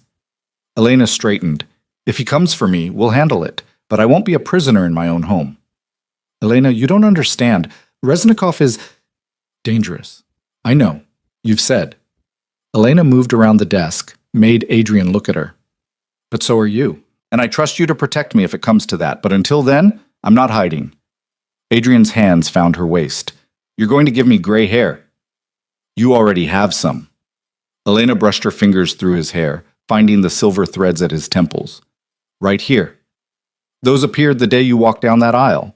But Adrian was smiling. "Fine, no additional security, but you stay alert. You notice anything strange, anyone watching you, you tell me immediately." "Deal." Elena started to pull away, but Adrian held her in place. "I mean it, Elena. Reznikov isn't like the others. He's smart, patient, and he won't hesitate to hurt you to get to me." "Then we'll have to make sure he doesn't get the chance." Elena cupped his face. "Together, right?" "Together," Adrian echoed and kissed her like a promise. The threat from Reznikov hung over them for the next week like a storm waiting to break. Adrian increased patrols around the brownstone, doubled the guards, started coming home earlier, as if he couldn't bear to leave her alone for too long. Elena tried to maintain normalcy. She practiced piano, worked in the garden, started helping Mrs. Chen with the cooking, learning the Russian recipes that made Adrian's eyes go soft with nostalgia. It was while she was in the kitchen, flour dusting her hands, and Mrs. Chen laughing at her attempt at proper pelmeni folding technique, that everything changed. The explosion came without warning. One moment Elena was crimping dumplings. The next, the world was noise and fire, and the kitchen window shattering inward in a spray of glass. Mrs. Chen screamed. Elena felt something hot slice across her arm. Then Alexei was there, hauling her to the ground, covering her body with his. "Stay down!" he shouted over the ringing in her ears. More explosions, gunfire, men shouting in Russian. Elena couldn't process it, couldn't understand what was happening. Her arm burned where the glass had cut her. The floor was covered in broken dishes and food and blood. Was that blood hers or Mrs. Chen's? "Mrs. Chen!" Elena tried to move, but Alexei held her down. "She's alive. I've got her. But you need to stay down until—" The kitchen door burst open. Two men Elena didn't recognize stormed in, guns raised. Alexei was fast, but not fast enough. The first shot caught him in the shoulder, spinning him away from Elena. The second man grabbed her, hauled her to her feet with brutal efficiency. "The boss wants to meet you," he said in accented English. "Let's go." Elena fought, kicked, screamed, but he was stronger and her vision was swimming from the explosion. She felt a sharp sting in her neck, a needle, and then everything went gray at the edges. The last thing she saw before the drugs pulled her under was Alexei on the floor, blood pooling beneath him, reaching for her with his good arm. Then darkness swallowed her whole. When Elena woke, she was in a warehouse. The smell hit her first, oil and rust and dampness. Then the pain, her arm throbbing, her head pounding, her wrists bound to the chair she sat in. A man sat across from her, balding, middle-aged, ordinary except for the cruelty in his eyes. Reznikov. "Mrs. Volkov," he said pleasantly. "Welcome. I apologize for the rough treatment. My men were supposed to be more gentle." Elena's mouth was dry. She tried to speak, but no sound came out. "Don't bother screaming. We're miles from anywhere. No one will hear you." Reznikov leaned forward. "But I want you to know this isn't personal. You seem like a nice girl. Wrong place, wrong marriage, but nice." "What do you want?" Elena's voice was rough. "I want your husband to understand that he doesn't control everything, that there are consequences to refusing my very reasonable business proposals." Reznikov smiled. "And what better way to teach that lesson than through the woman he loves?" Elena's heart stopped. "He'll kill you for this." "Probably, but not before I've made my point." Reznikov stood, gestured to someone behind Elena. "Make sure she's comfortable. We're going to be here a while." Hands grabbed her, dragged her to a different chair, tied her more securely. Someone pressed water to her lips, and Elena drank desperately. Through it all, one thought consumed her. Adrian was going to come. She knew it with bone-deep certainty. He would come for her, and when he did, this warehouse would run red with blood. She just had to survive until then.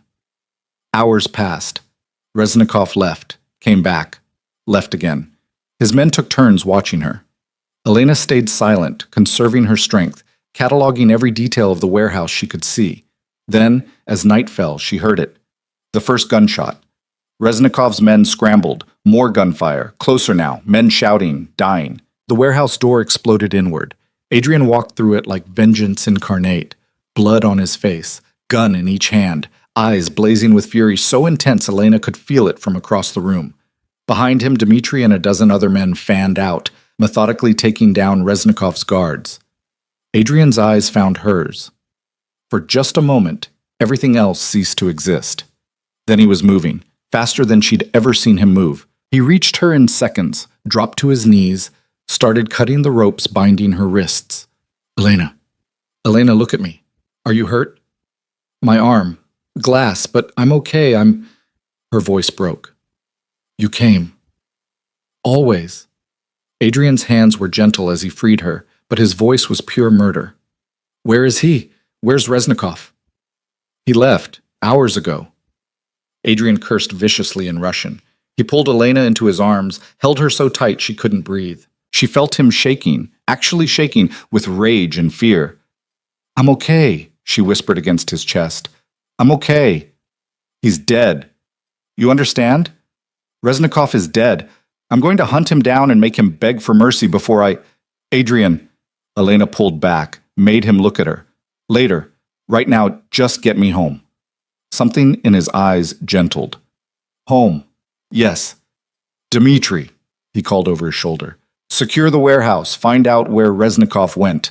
I want him found by morning." "Yes, boss." Adrian lifted Elena like she weighed nothing, carried her out of the warehouse and into the night. The SUV waited, and he slid into the back with her still in his arms, refusing to let go.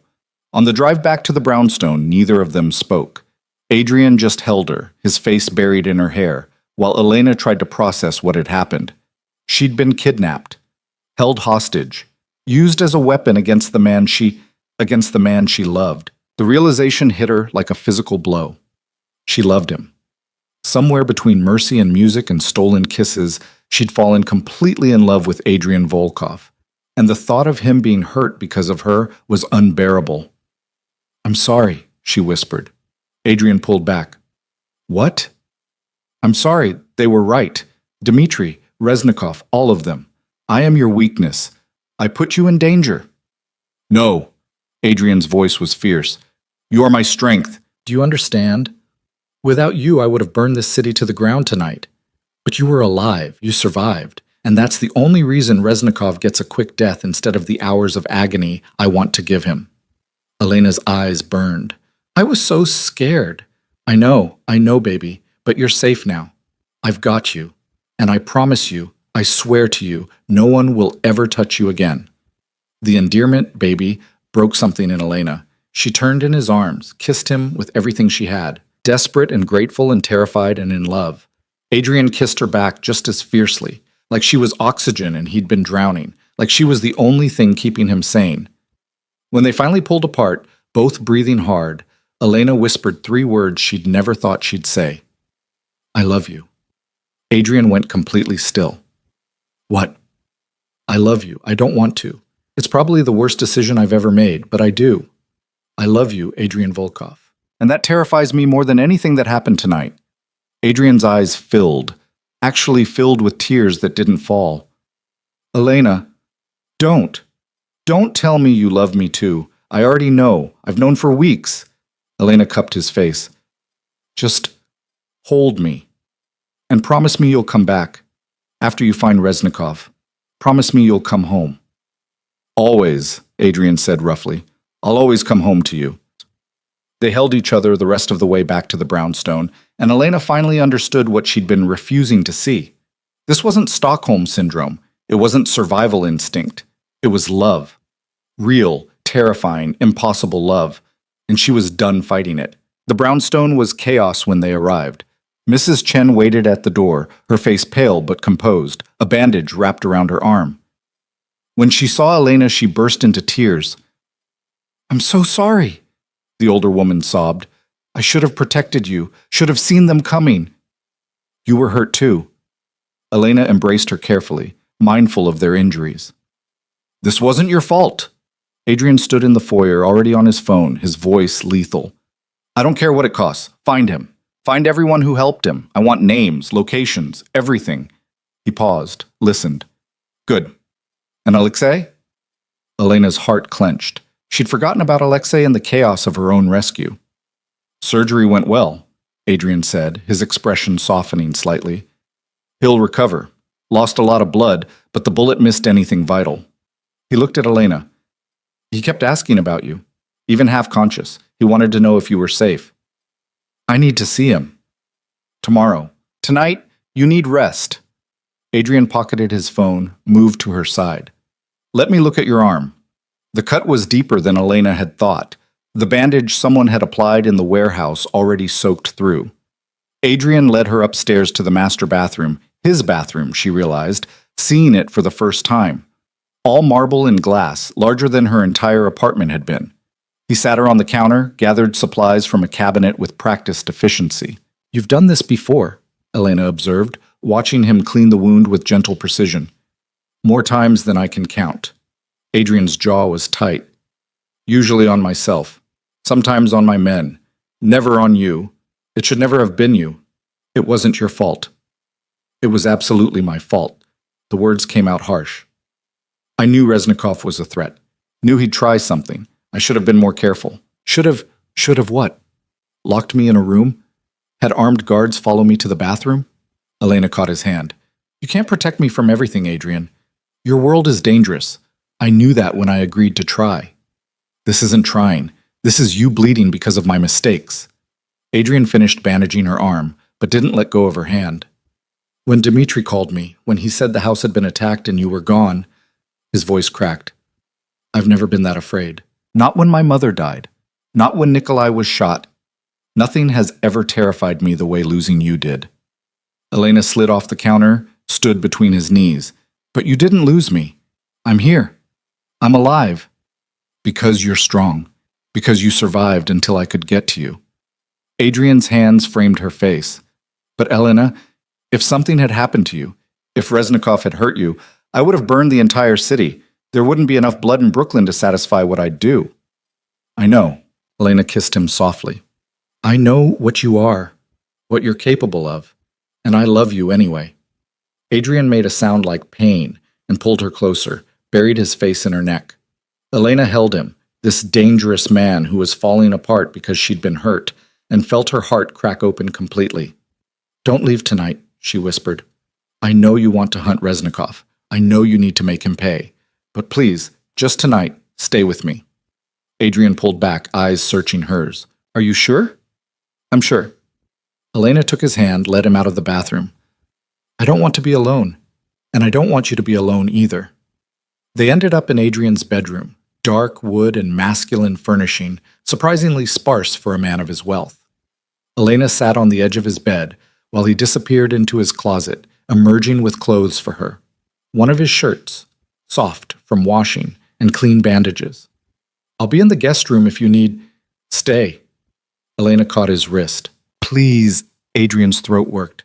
Elena, I don't trust myself to. I want you too much to. I'm not asking for that. Not tonight. Elena's cheeks burned, but she held his gaze. I'm just asking you to hold me, to help me forget what happened. Can you do that? Yes. The word came out rough. I can do that. He turned away while she changed into his shirt, the fabric swallowing her, smelling like him. When she climbed under the covers, Adrian hesitated for just a moment before joining her, staying on top of the blankets, maintaining that last barrier between them. Elena rolled into him anyway, pressed her face to his chest, let his heartbeat drown out the memories of the warehouse. Adrian's arms came around her. I've got you, he murmured into her hair. You're safe. I promise. Elena fell asleep like that, wrapped in the arms of a killer who loved her enough to stay when everything in him wanted to hunt. She woke once in the night to find Adrian on the phone, his voice barely a whisper. I don't care that he's crossed the border. Follow him. I want him alive, Dmitri. Alive and brought back here. I'm going to make sure he understands exactly what it costs to touch what's mine. Elena should be horrified by the cold promise in his voice. Instead, she felt safe, protected. She drifted back to sleep knowing that Adrian would handle it. Morning came too soon. Elena woke to find Adrian already dressed, looking like he hadn't slept at all. I have to go, he said quietly when he saw her eyes open. Dmitri found Reznikov. He's in a warehouse across the river. I need to. I know. Elena sat up, pulling the blanket around herself. Do what you need to do. Adrian crossed to the bed, kissed her forehead with devastating gentleness. I'll be back before dark, and then we need to talk. About what happens next. About keeping you safe. We will. Elena caught his hand. But Adrian? Don't make it slow. Don't torture him. Just end it and come home. Something flickered in his eyes. Surprise, maybe. You're asking me to show mercy? I'm asking you not to become the monster they say you are. Reznikov deserves to die for what he did, but you don't deserve to carry that darkness. Elena squeezed his hand. Kill him if you have to, but don't lose yourself doing it. Adrian stared at her for a long moment. Then he nodded slowly. For you, I'll make it quick. After he left, Elena showered and dressed, trying to wash away the last remnants of fear. Mrs. Chen brought her breakfast in bed, a kindness Elena didn't argue with. The older woman's eyes were still worried. "He'll be careful," Elena said. "He promised." "I've worked for Mr. Volkov for 10 years," Mrs. Chen replied quietly. "I've never seen him like this. The way he looks at you, it's like you're the only thing keeping him human. Maybe I am." Elena picked at her toast. "Mrs. Chen, can I ask you something?" "Of course, dear." "Do you think I'm crazy for loving him?" Mrs. Chen smiled sadly. "I think love makes us all a little crazy. But no, I don't think you're crazy. I think you see something in him that most people miss. The boy who lost his mother, the brother who couldn't save Nikolai, the man who's terrified of losing everyone he loves. He's killed people. Yes, many people, but always for a reason. He's not cruel for cruelty's sake." Mrs. Chen touched Elena's hand. "In this world, there are worse men than Adrian Volkov. At least he has a conscience, even if he doesn't like to admit it." Elena spent the day trying to stay busy. She visited Alexei in the hospital, private room, best doctors, all arranged by Adrian. The young man was pale but smiling when she walked in. "Mrs. Volkov." He tried to sit up, winced. "I'm so sorry. I should have protected you better. You took a bullet for me, Alexei. I think that counts as protection." Elena sat in the chair beside his bed. "How are you feeling?" "Like I got shot," but he grinned. "The boss visited this morning, before he left to handle Reznikov. He said," Alexei paused. "He said I saved the most important thing in his life, that he'd never forget it." "He meant it." Elena's throat tightened. "Thank you for keeping Mrs. Chen safe, for trying to keep me safe. It's my job, but also..." Alexei looked uncomfortable. "You're good for him, for the boss. He's different since you came, quieter, calmer, like he's not carrying the whole world on his shoulders anymore. Or maybe he's just carrying me instead. Maybe, but that seems like a lighter burden." Elena stayed with Alexei for an hour, then returned to the brownstone to wait.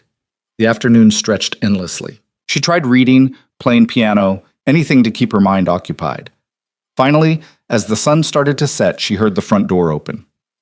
Elena rushed to the foyer. Adrian stood there, blood on his clothes, but not his hands. He'd cleaned them, she realized.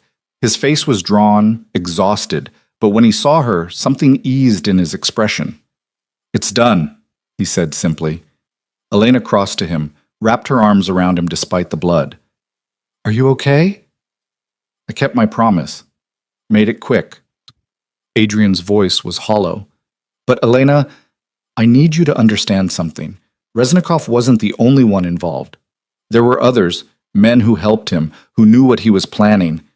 I can't let that stand. I have to..." "I know." Elena pulled back, looked up at him. "I know what you have to do, but not tonight. Tonight you stay here, with me. Tomorrow you can handle the rest." Adrian's eyes searched hers. "You're not afraid of me after seeing what I'm capable of?" "I've always known what you're capable of. Nothing's changed." Elena took his hand. "Come on, let's get you cleaned up." She led him upstairs, ran a bath while he stripped off the bloody clothes. When he sank into the hot water with a groan, Elena sat on the edge of the tub. "Tell me about Nikolai," she said quietly. "Really tell me. Not just how he died, but who he was." Adrian was quiet for a long moment. Then slowly, he started talking. About the brother who'd loved books and hated violence, who'd tried to convince Adrian there was a better way to run the family business, who'd died because he'd been too kind for the world they lived in. "He would have liked you," Adrian said finally, his voice rough. "Nikolai always said I needed someone who wasn't afraid to tell me when I was wrong. Someone who could see past the reputation to who I actually was." "And who are you, Adrian?" "Really?" "I don't know anymore." He looked at her, water dripping from his hair. "I used to know exactly who I was, what I wanted, but then you came into my life and changed everything. Now I'm not sure if I'm the monster or the man, if I'm protecting you or destroying you just by keeping you here." Elena reached into the water, found his hand. "Maybe you're both. Maybe we're all both. The question is which one you choose to be, and which one am I choosing?" "The man." Elena's voice was steady. "Every time you show me mercy, every time you listen when I ask you to be better, every time you choose love over fear, you're choosing to be the man. Adrian pulled her hand to his lips, kissed her palm. I don't deserve you. Probably not, but you have me anyway. After his bath, they ate dinner in comfortable silence. Adrian looked less haunted, though Elena could still see the weight of what he'd done sitting heavy on his shoulders. Later, as they sat in the library with books neither of them were reading, Adrian broke the silence. I need to ask you something, he said, setting down his book, and I need you to answer honestly. Elena's heart jumped. Okay. Do you want to stay married to me? Not because you're afraid, not because you think you don't have a choice, but because you actually want to be my wife. The question hung in the air between them. Elena set down her own book, turned to face him fully. Are you offering me a way out? I'm offering you a choice, the one I should have given you from the beginning. Adrian's voice was steady, despite the fear in his eyes. If you want an annulment, I'll arrange it. I'll set you up somewhere safe, make sure you have everything you need. You'll never have to see me again. And if I don't want that, then I'm asking you to marry me again. For real this time. Not because of a debt or a threat, but because you choose me. Choose this life. Choose us. Adrian reached into his pocket, pulled out a small box. I know I did everything wrong the first time. Let me try to do it right. He opened the box. Inside was a ring, different from the ostentatious diamond he'd given her before. This one was simpler. A platinum band with a single sapphire, the exact color of a twilight sky. Sapphires mean wisdom, Adrian said quietly, and truth, and faithful love. I hoped, it might be more appropriate than the diamond I forced on you. Elena's eyes burned. You're really giving me a choice? Yes, even though it terrifies me, even though I know you should run as far from me as you can get. Adrian's voice cracked. But I love you enough to let you go if that's what you need. Elena looked at the ring, at this man who'd stolen her freedom and was now offering it back, who'd forced her into marriage and was now asking her to choose it. She thought about the girl she'd been 3 months ago, alone, invisible, sleepwalking through a life that didn't matter, and the woman she'd become, powerful, seen, loved fiercely by a man who would burn the world for her. I have a condition, she said finally. Adrian's face went carefully blank. Name it. I want you to go legitimate, not all at once.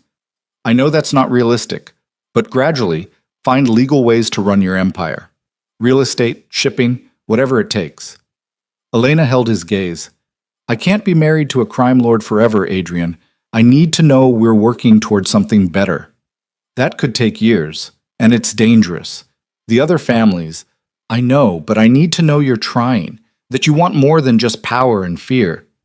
Elena's voice softened. I need to know the man I'm choosing has a future that doesn't end with a bullet or a prison cell. Adrian was quiet for a long moment, then he nodded slowly. I'll do it. It won't be easy. Some people will see it as weakness. I'll have to be careful about who I trust, how I transition, but I'll do it. He took her hand. For you, for us. I'll build something worth having. Then yes, Elena's voice was steady. Yes, I'll marry you.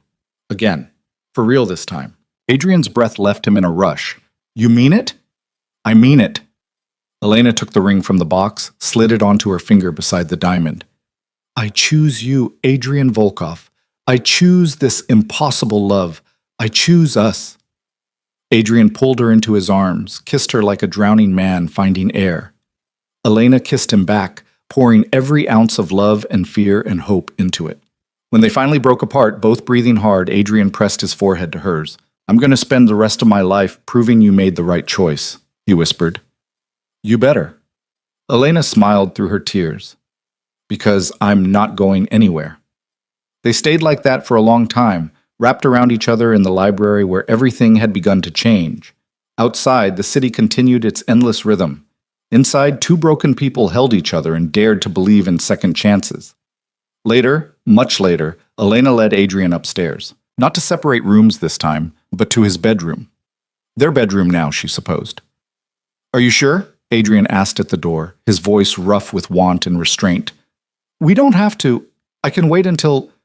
Elena silenced him with a kiss. I'm sure. I want this. I want you. Elena... His hands trembled as they found her waist. I need you to know. I've never. This isn't just physical for me. You're not just.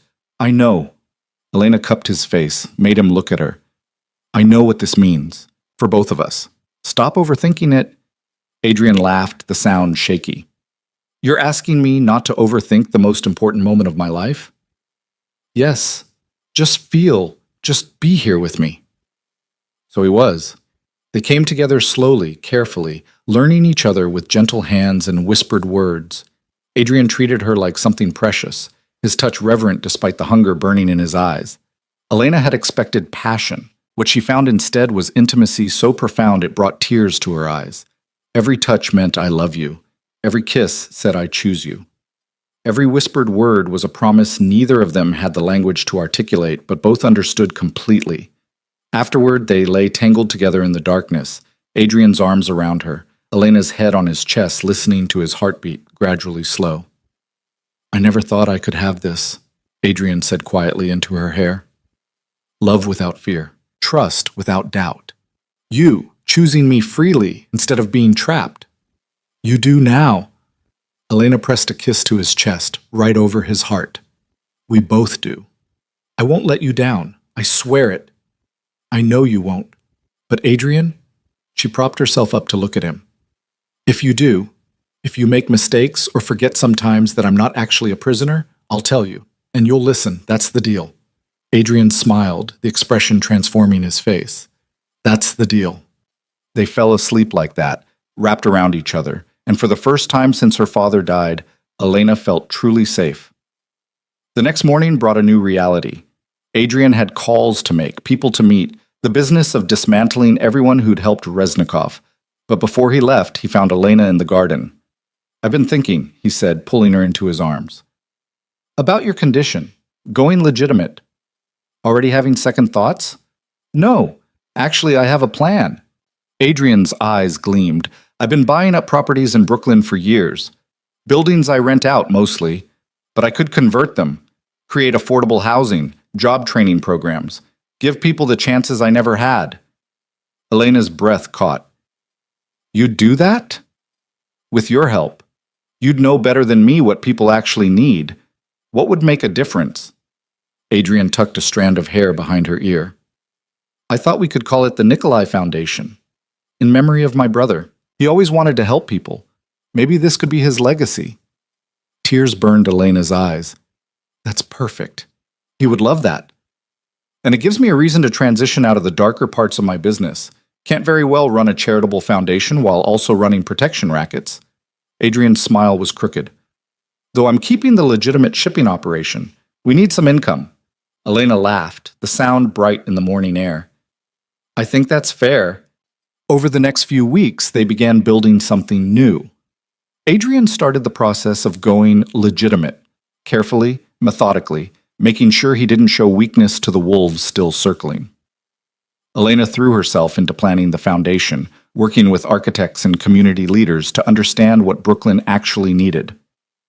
They also planned a second wedding, small, intimate. Just the people who mattered, Mrs. Chen, Alexei, Dmitri, and a handful of Adrian's most trusted men, Viktor Petrov and his daughter, the man whose life Elena had saved, setting all of this in motion. The ceremony would take place in the garden, under the stars, with Elena walking toward Adrian of her own free will. But first, there was work to do. A city to help. An empire to transform. A love to nurture into something that could withstand the weight of everything they'd been through. 3 weeks after Elena said yes for the second time, she woke to find Adrian already dressed, his expression troubled. What's wrong? She asked immediately. Nothing's wrong, exactly, but Adrian sat on the edge of the bed. Mikhailov reached out. He wants to meet. Says he has information about other families planning to move against me while I'm transitioning. Elena's stomach dropped. It's a trap. Probably, but the information could also be real. He hates the other families as much as they hate him. You're not going alone. I wasn't planning to. Adrian touched her face. But I need you to stay here. With extra security, just in case this is exactly the trap you think it is. Every instinct Elena had screamed at her to argue, to insist on coming with him, but she also understood the reality of his world. She would be a distraction. A weakness he'd have to protect instead of a partner who could help. "Promise me you'll be careful," she said instead. "Always." Adrian kissed her softly. "I'll be back before dinner. We'll finish planning the wedding. Decide between the white roses or what was it you said?" "Peonies, pink peonies." "Right, those." Adrian smiled. "I still think roses are more classic."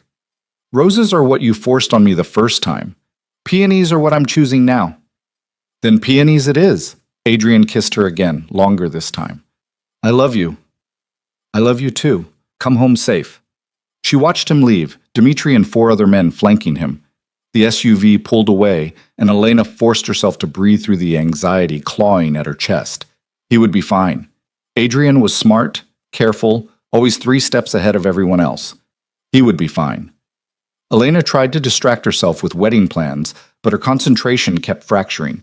She attempted to play piano, but her fingers fumbled the keys. Finally, she ended up in the garden, pacing the paths, checking her phone obsessively. 1 hour passed, then 2.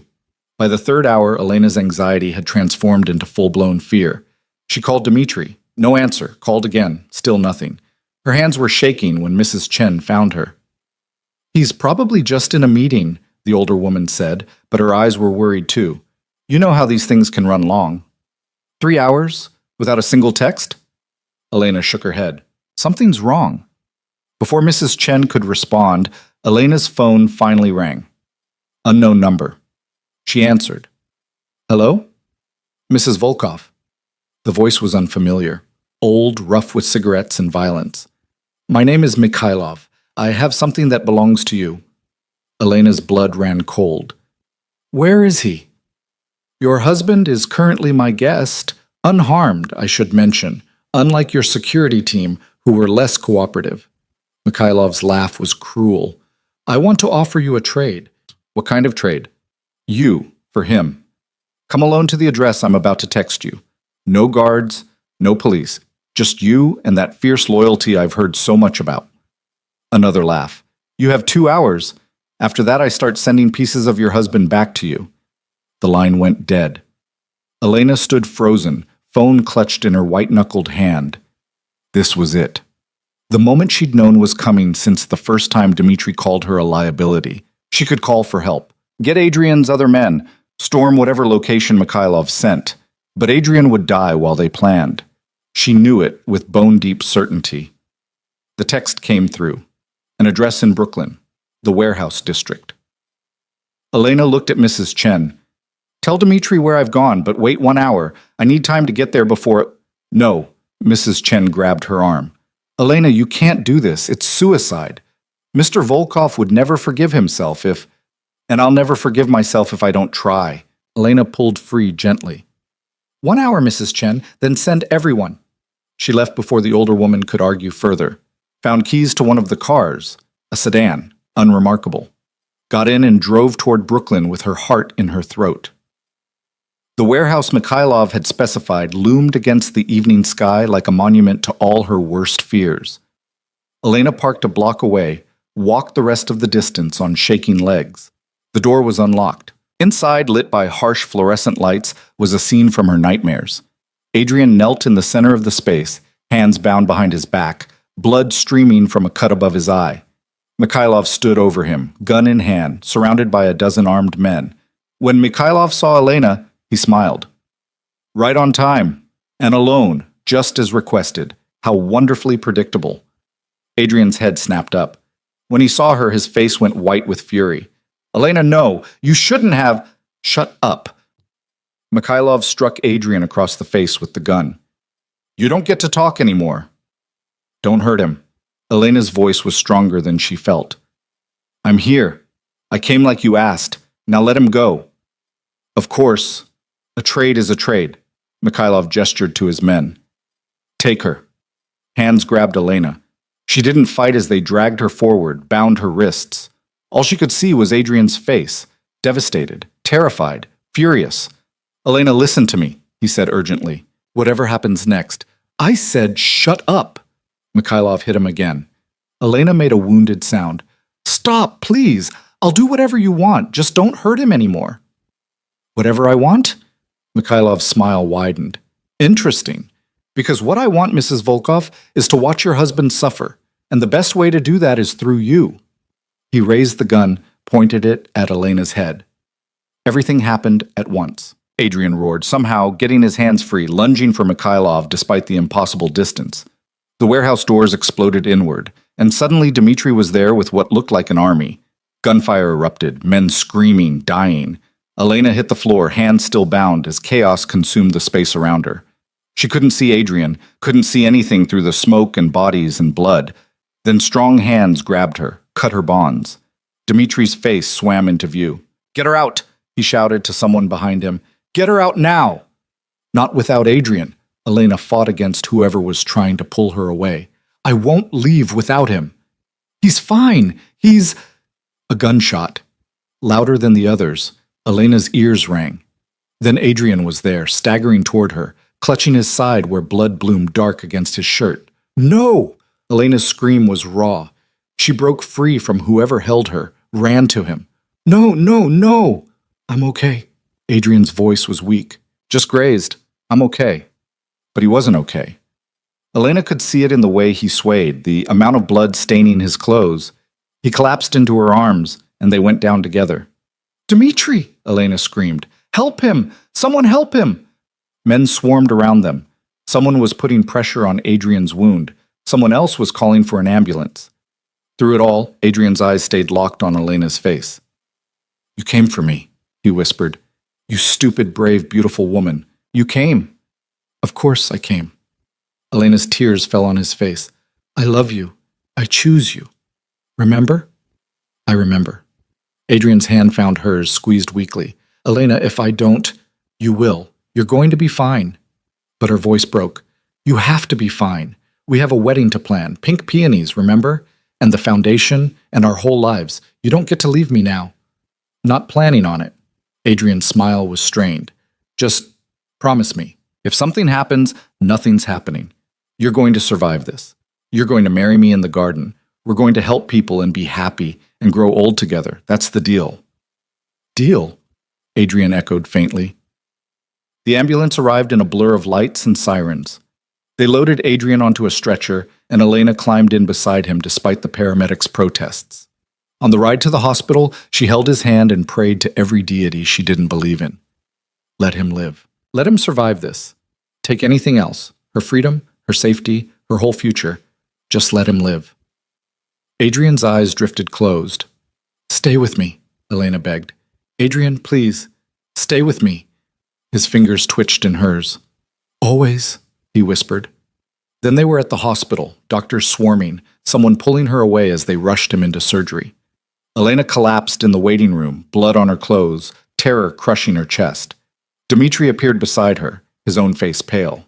"He's strong," the older man said. "He'll make it through this." "He has to." Elena's voice was hollow. "He has to." So she waited, and prayed, and held on to the hope that love might be stronger than bullets, that the man who'd stolen her freedom and given her love might survive long enough to receive everything she wanted to give him in return. The surgery took 4 hours. Elena counted every minute, watching the clock on the wall tick forward with agonizing slowness.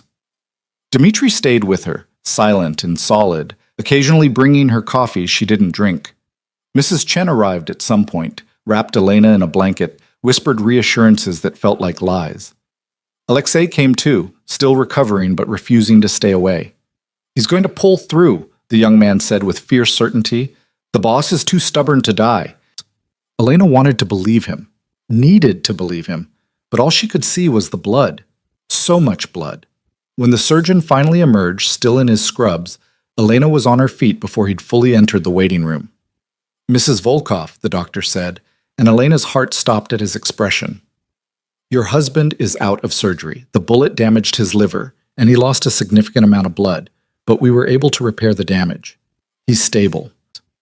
The relief hit Elena so hard her knees buckled. Dmitri caught her before she could fall. "Can I see him?" Elena's voice was barely audible. "He's in recovery. It'll be another hour before he's moved to ICU, but then yes, you can see him." The doctor's expression softened. "He's strong, Mrs. Volkov. His vitals are good. Barring complications, he should make a full recovery." Elena nodded, unable to speak past the sob lodged in her throat. The hours stretched impossibly long. Elena paced the hallway, unable to sit still, replaying every moment of the warehouse in her mind. The gunshot. Adrian collapsing, the blood spreading across his shirt like dark flowers. Finally, a nurse appeared. "Mrs. Volkov, you can see him now, but only for a few minutes. He needs rest." Elena followed the nurse through sterile corridors to the ICU. Through a window, she could see Adrian in the bed, pale, still, connected to machines that beeped rhythmic reassurance that his heart was still beating. The nurse opened the door. 5 minutes? Elena crossed to the bed on trembling legs. Adrian looked small beneath the hospital blankets, vulnerable in a way she'd never seen him. The cut above his eye had been stitched. His chest rose and fell with steady breaths. She took his hand carefully, mindful of the IV taped to his wrist. "You survived," she whispered. "You kept your promise." Adrian's eyes fluttered open. For a moment he looked confused, disoriented. Then his gaze found hers and sharpened. "Elena." Her name was rough, barely audible. "You're okay?" "I'm fine. You're the one who got shot." "Worth it." A weak smile touched his lips. "Mikhailov?" "Dead." Dmitri made sure of it. Elena stroked his hair back from his forehead with gentle fingers. "It's over. All of it. Reznikov, Mikhailov, everyone who wanted to hurt us." "Good." Adrian's hand squeezed hers weakly. "You shouldn't have come to the warehouse. Could have gotten yourself killed." "So could you. And you did anyway."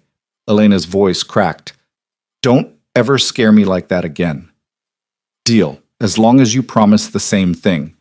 Adrian's eyes were already drifting closed again. "No more heroics. No more trading yourself for me." "I can't promise that. You know I can't." "Elena, if someone threatens you, I'll always come, always choose you. That's what love means." She leaned down, pressed a kiss to his forehead. "Sleep now. Get strong. I'll be here when you wake up." "Love you," Adrian murmured. "I love you too." His breathing evened out into sleep.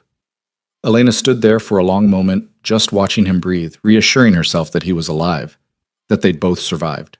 The nurse appeared in the doorway. "Mrs. Volkov, you should get some rest. We'll take good care of him." Elena nodded, but couldn't seem to make herself let go of Adrian's hand. "I'll be in the waiting room," she said finally. "If anything changes, anything at all, you come get me immediately." "Of course." Elena released Adrian's hand reluctantly and left the room. In the hallway, she found Dmitri still waiting. "He's going to be okay," she told him. The older man's shoulders sagged with relief. "Thank God. I've been with him for 15 years. I don't know what I'd do if—" He cleared his throat roughly. "He's like a son to me." Elena studied Dmitri, this hard man who doubted her from the beginning. "You were right, you know. That first day, I was a liability. I still am." "No." Dmitri's voice was firm. "I was wrong. You're not his weakness, Mrs. Volkov. You're his reason. There's a difference." "Is there? He almost died because of me. He almost died because men like Mikhailov exist. But he survived because you gave him something to fight for." Dmitri's expression softened. In all the years I've known Adrian, I've never seen him fight like he did tonight. He was shot, bleeding, hands bound, and he still fought his way free because you were in danger. That's not weakness. That's love making a man invincible. Elena's eyes burned. "I don't know how to do this. How to be married to someone whose enemies will always see me as a target." "The same way he does it. By being stronger than the fear, by choosing each other anyway." Dmitri touched her shoulder awkwardly. "You saved Viktor Petrov's life. Started changing the way we operate. Made Adrian want to be better. That's power, Mrs. Volkov. Real power. The kind that changes things." Over the next 3 days, Elena barely left the hospital. She stayed in Adrian's room during visiting hours, held his hand while he slept, talked to him about everything and nothing when he was awake. The wedding plans, the foundation, the future they were building together. Adrian grew stronger each day. Color returned to his face. The machines were gradually removed. By the 4th day, he was sitting up, complaining about the hospital food and demanding to go home. The doctor says at least another week, Elena told him, trying not to smile at his grumpiness. The doctor is being overcautious. The doctor is making sure you don't die from infection or internal bleeding. Elena perched on the edge of his bed. Stop being difficult. I'm always difficult. You knew that when you agreed to marry me. I did, which is why I came prepared. Elena pulled out a deck of cards. Mrs. Chen taught me a Russian card game. Want to learn? Adrian's expression softened. You've been spending time with her? She's been teaching me to cook properly. Your recipes, mostly. Said I should know how to make your favorites. Elena started shuffling the cards. Also, I think she's adopting me. She keeps calling me her daughter. She lost her own daughter years ago. Cancer. Adrian watched Elena's hands. I think she sees a second chance in you. Elena's throat tightened. She never told me. She wouldn't. But I see the way she looks at you, like you're precious. Adrian caught her hand. You are, precious. To all of us. They played cards until Adrian got tired. Elena was winning, badly, when Dmitri appeared in the doorway. Sorry to interrupt, he said. But there's something you both should know. Adrian's expression sharpened. What happened? Nothing bad. Actually, the opposite. Dmitri stepped into the room. Word got out about what happened. How Elena walked into Mikhailov's trap to save you. How you fought your way free. The other families, they're calling it the greatest love story they've ever seen. Elena blinked. What? You're a legend now, Mrs. Volkov. The merciful angel who tamed the wolf of Brooklyn. Songs are being written. Toasts are being made. Dmitri's smile was wry. And more importantly, no one is stupid enough to come after you anymore. They've seen what happens to people who threaten you. Adrian squeezed Elena's hand. Told you. Invincible. After Dmitri left, Elena and Adrian sat in silence for a long moment. This is really our life now, Elena said quietly. Isn't it? Songs and legends, and people calling us a love story.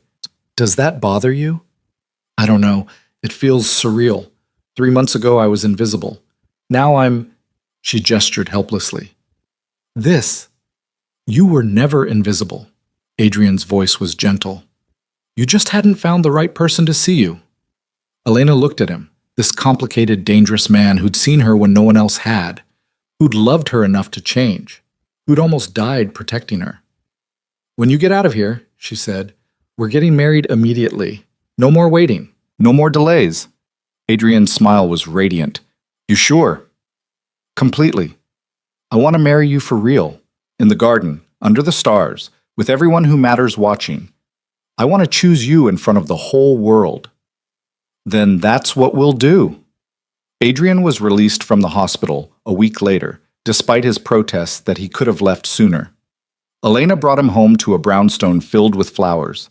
White peonies everywhere, their scent overwhelming. You chose, Adrian said, looking around in wonder. I chose. Elena helped him to the couch carefully. The wedding is in 3 days. Mrs. Chen has everything arranged. All you have to do is show up and not reopen your stitches.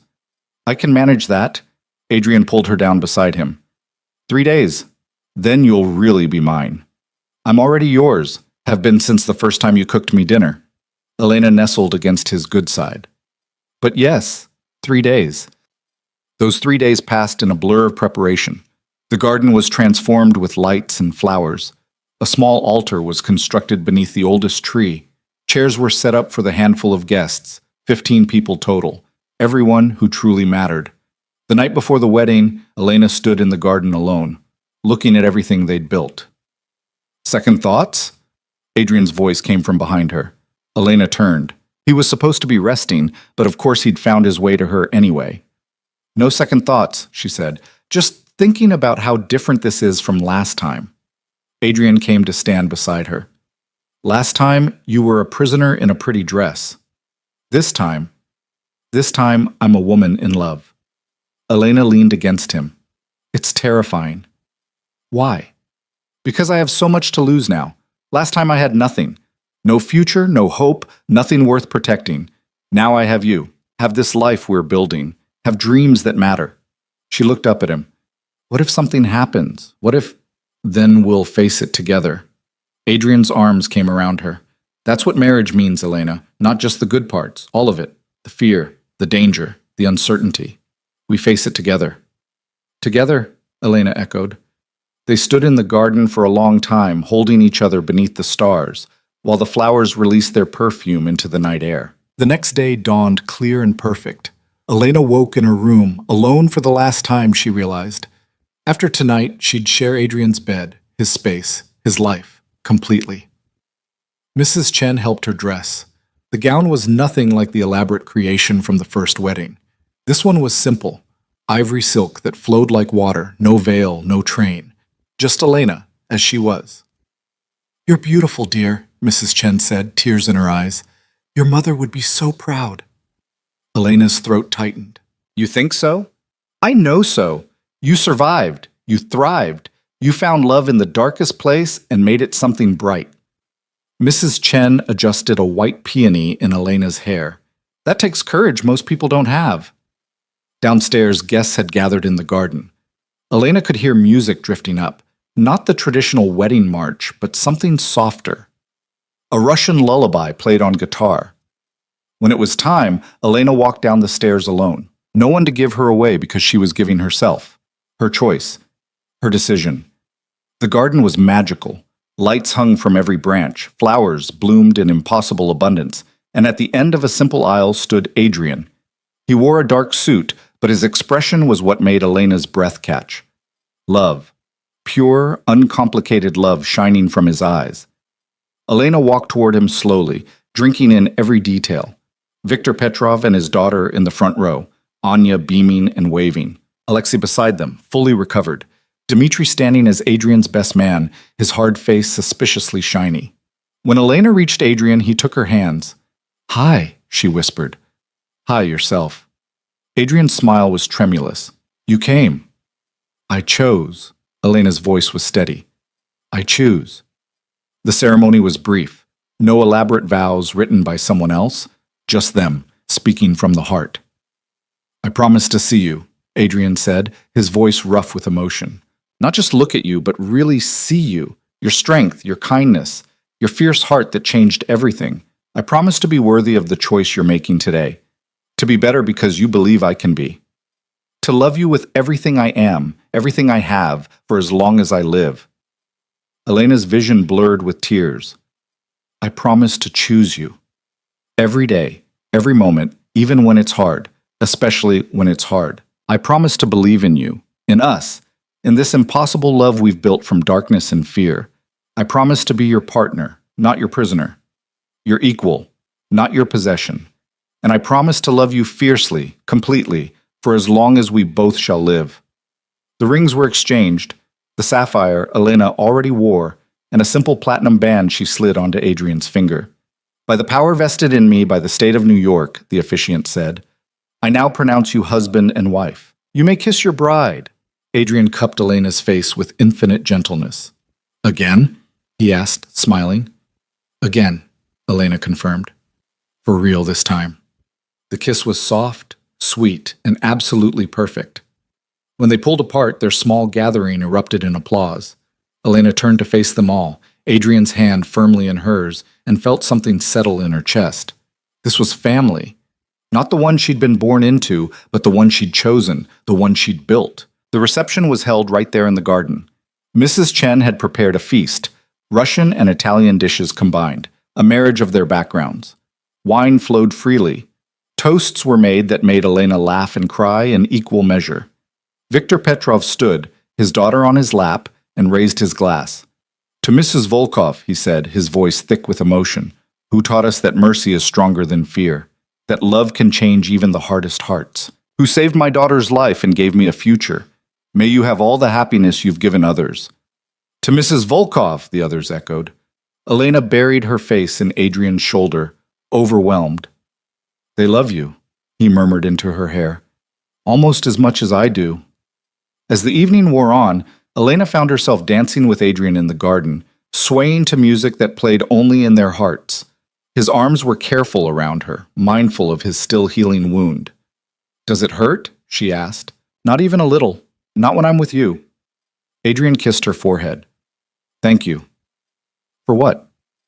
"For saving me. Not just in the warehouse. Before that. From the moment you walked down that aisle the first time, you've been saving me from myself." "We saved each other," Elena corrected. "That's how this works." They danced until the stars came out, until the last guest departed with hugs and well wishes, until only Mrs. Chen remained to help clean up. "Leave it," Adrian told her. "We'll handle it tomorrow." "Are you sure?" Mrs. Chen's eyes twinkled. "It's your wedding night. You should be—" "Good night, Mrs. Chen," Adrian said firmly, though he was smiling. After the older woman left, still chuckling, Adrian turned to Elena. "Ready?" he asked. "For what?" "To start the rest of our lives." Elena took his hand. "I've been ready since the moment I said yes." They walked into the brownstone together, up the stairs to their room. This time, there was no hesitation, no fear, just love and trust and the absolute certainty that they belonged together. Later, wrapped in Adrian's arms, Elena felt more at peace than she'd ever been. "Tell me about the foundation," she murmured against his chest. "What happens next?" "Next, we change things." Adrian's hand traced patterns on her back. "We buy buildings, create programs, give people chances they wouldn't have otherwise. We build something that lasts beyond us, beyond violence." "Beyond violence," Adrian agreed. "Beyond fear. Something good." "The Nikolai Foundation." "The Nikolai Foundation?" Adrian echoed. "And maybe, eventually, we fill this enormous house with more than just the two of us." Elena propped herself up to look at him. "Children?" "Someday, if you want them. If you think you could trust me to be a father." "I think you'd be an amazing father." Elena kissed him softly. "Protective, fierce, gentle when it matters. Our kids would be lucky." "Our kids," Adrian repeated, wonder in his voice. "I never thought I'd have that. A wife who loves me. A future that doesn't end in blood. Children who might grow up better than I did." "You'll have all of it. We both will." Elena settled back against him. "We'll build it together." The weeks that followed were full of new routines. Adrian continued transitioning his business toward legitimacy, carefully, methodically, making sure each step was secure before taking the next. Elena threw herself into the foundation work, meeting with architects and community leaders, designing programs that would actually help. They also worked on the brownstone's greenhouse, abandoned for years, now being restored with care. Elena wanted it to be a place of healing, somewhere people from the neighborhood could come to learn gardening, to find peace, to escape their own struggles for a while. "Like you found peace in our garden," Adrian said, watching her plan. "Exactly like that." 3 months after the wedding, the Nikolai Foundation officially opened its doors. The first building they'd renovated was in the heart of Brooklyn. 50 units of affordable housing, a community center on the ground floor, job training programs run by people who actually understood the neighborhood. At the opening ceremony, Elena stood beside Adrian and looked out at the crowd. Hundreds of people, many of them families who'd already been approved for housing. Children ran between adults, laughing. Old women cried with gratitude. Viktor Petrov stood in the front row with Anya, both of them beaming. "We did this," Elena whispered to Adrian. "You did this. I just provided the money." Adrian's arm came around her waist. "You're the one who understood what people actually needed." The ceremony was simple. Adrian gave a brief speech about his brother, about second chances, about building something better. Elena spoke about community and hope and the power of mercy. When it was over, people lined up to thank them, to shake their hands, to tell them stories of lives changed, futures secured, hope restored. An elderly woman approached Elena, tears streaming down her face. "My grandson," she said in heavily accented English. "He was running with bad people, going down a dark path, but he got into your program, got a job. He's saving money for college now. You saved him." Elena's throat closed. "I'm so glad. Tell him I'm proud of him." "I will. And I'll pray for you every day, for you and your husband. You're good people." After the woman left, Elena turned to Adrian. "Good people," she repeated. "When's the last time someone called you that?" "Never." Adrian's voice was rough. "But they're calling us that now, because of you." 6 months after the wedding, on a cold November morning, Elena woke to find Adrian already awake, watching her with an expression she couldn't read. "What?" she asked, still drowsy. "I have something to tell you, and I need you to not panic." Elena sat up immediately. heart racing. What happened? Is someone threatening us again? Is it? No, nothing like that. Adrian took her hand. I've been working with the FBI. Elena went very still. What? For the last 2 months, giving them information on the other families, on the trafficking operations, the drugs, all of it. Adrian's eyes held hers. I'm going legitimate, like I promised. But to do it safely, I needed insurance. The FBI is giving me immunity in exchange for testimony. You're testifying against the mob. Elena's voice was flat. Adrian, they'll kill you. Everyone you testify against will want you dead. They already want me dead. This way, I have protection. Witness protection for both of us, if it comes to that. But more importantly, Adrian pulled out a folder. This way, the families that hurt people, that traffic children, that poison neighborhoods, they go away. Forever. Elena took the folder with shaking hands. Inside were names, dates, evidence of crimes so horrific she felt sick reading them. You're doing the right thing, she said finally. But I'm terrified. Me too. Adrian pulled her into his arms. But I'd rather be terrified and doing the right thing than safe and complicit. You taught me that. When do you testify? 3 weeks. It'll be dangerous. The FBI is arranging security, but Elena, his voice cracked. If you want to leave, if you want to take Mrs. Chen and go somewhere safe until it's over, no. Elena's voice was firm. We face this together. That's what we promised. The 3 weeks before Adrian's testimony were tense. Security around the brownstone tripled. Every movement was monitored. Elena couldn't go anywhere without armed guards, but they also made the time count. They had dinner together every night, talking about everything and nothing. They worked in the greenhouse, planting seeds that would bloom in spring. They made love like every time might be the last, fierce and desperate and achingly tender. The night before Adrian was scheduled to testify, they lay in bed, neither of them sleeping. I'm scared, Elena admitted. I know I'm not supposed to be. I'm supposed to be strong and supportive, and you're allowed to be scared. I'm terrified. Adrian held her tighter. But I keep reminding myself we've survived everything else. Your father's debt, Reznikov, Mikhailov. We'll survive this too. Together. Together, Adrian echoed. The next morning, Adrian left for the courthouse surrounded by FBI agents. Elena wanted to go with him, but they'd agreed it was too dangerous. Instead, she waited at home, Dmitri and Mrs. Chen on either side of her, watching the news coverage. Adrian's face filled the screen. He looked calm, composed, every inch the powerful man he'd always been. But Elena could see the tension in his shoulders, the way his jaw was set. The testimony lasted all day. Elena couldn't eat, couldn't focus on anything except the clock ticking forward. Every minute that passed without bad news felt like a miracle. Finally, as the sun was setting, the front door opened. Adrian walked in, looking exhausted but whole. Elena flew to him, wrapped herself around him. It's done? It's done. I gave them everything. Names, dates, evidence, enough to take down 3 families and dismantle the trafficking rings. Adrian buried his face in her hair. It's really done. Over the next few months, the full impact of Adrian's testimony became clear. Arrests were made, trials were scheduled. The power structure of organized crime in New York was fundamentally altered. And through it all, Adrian and Elena continued building their legitimate empire. The foundation expanded to 3 buildings, then 5. The greenhouse opened to the public, became a gathering place for the neighborhood. People who'd once feared the Volkov name now spoke it with respect. Elena discovered she was pregnant on a Tuesday in early spring. She'd suspected for a week, but seeing the positive tests still made her knees weak. She sat on the bathroom floor holding the stick with shaking hands, trying to process what this meant. A child. Adrian's child. Growing inside her.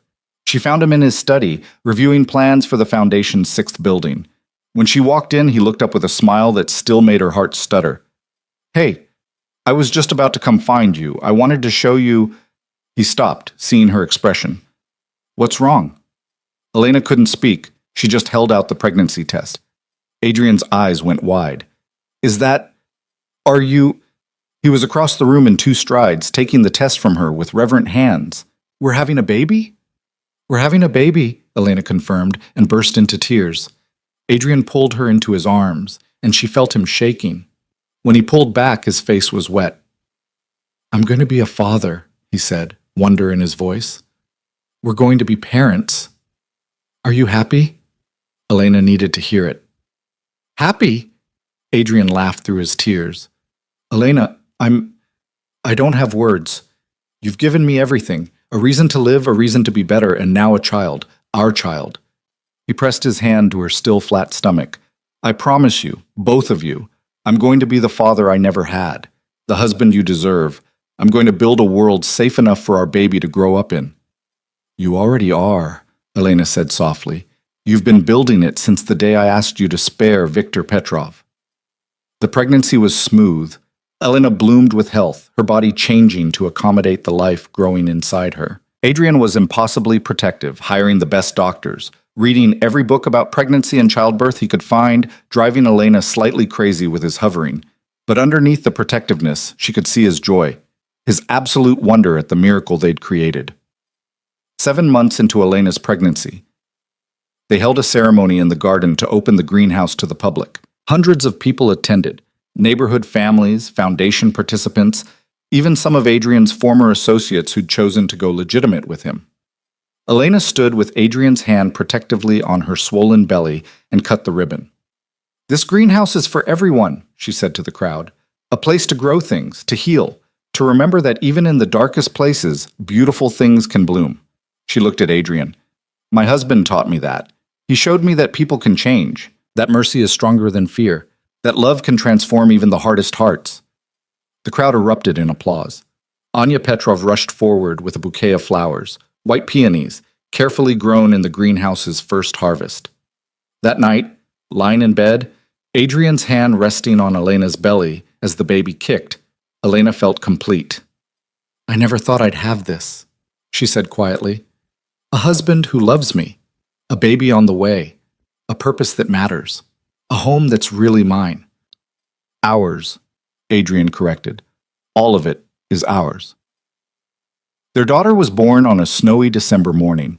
Labor was long and difficult, but when the doctor finally placed the baby in Elena's arms, everything else fell away. She was perfect, tiny and pink with a shock of dark hair and her father's pale gray eyes. "She's beautiful," Adrian breathed, tears streaming down his face. "She's absolutely perfect." "Sophia," Elena said. "After your mother." Adrian's face crumpled. "Elena, she should have a name that means something, that honors the people who made us who we are." Elena traced their daughter's tiny features. "Sophia Nikolaevna Volkov.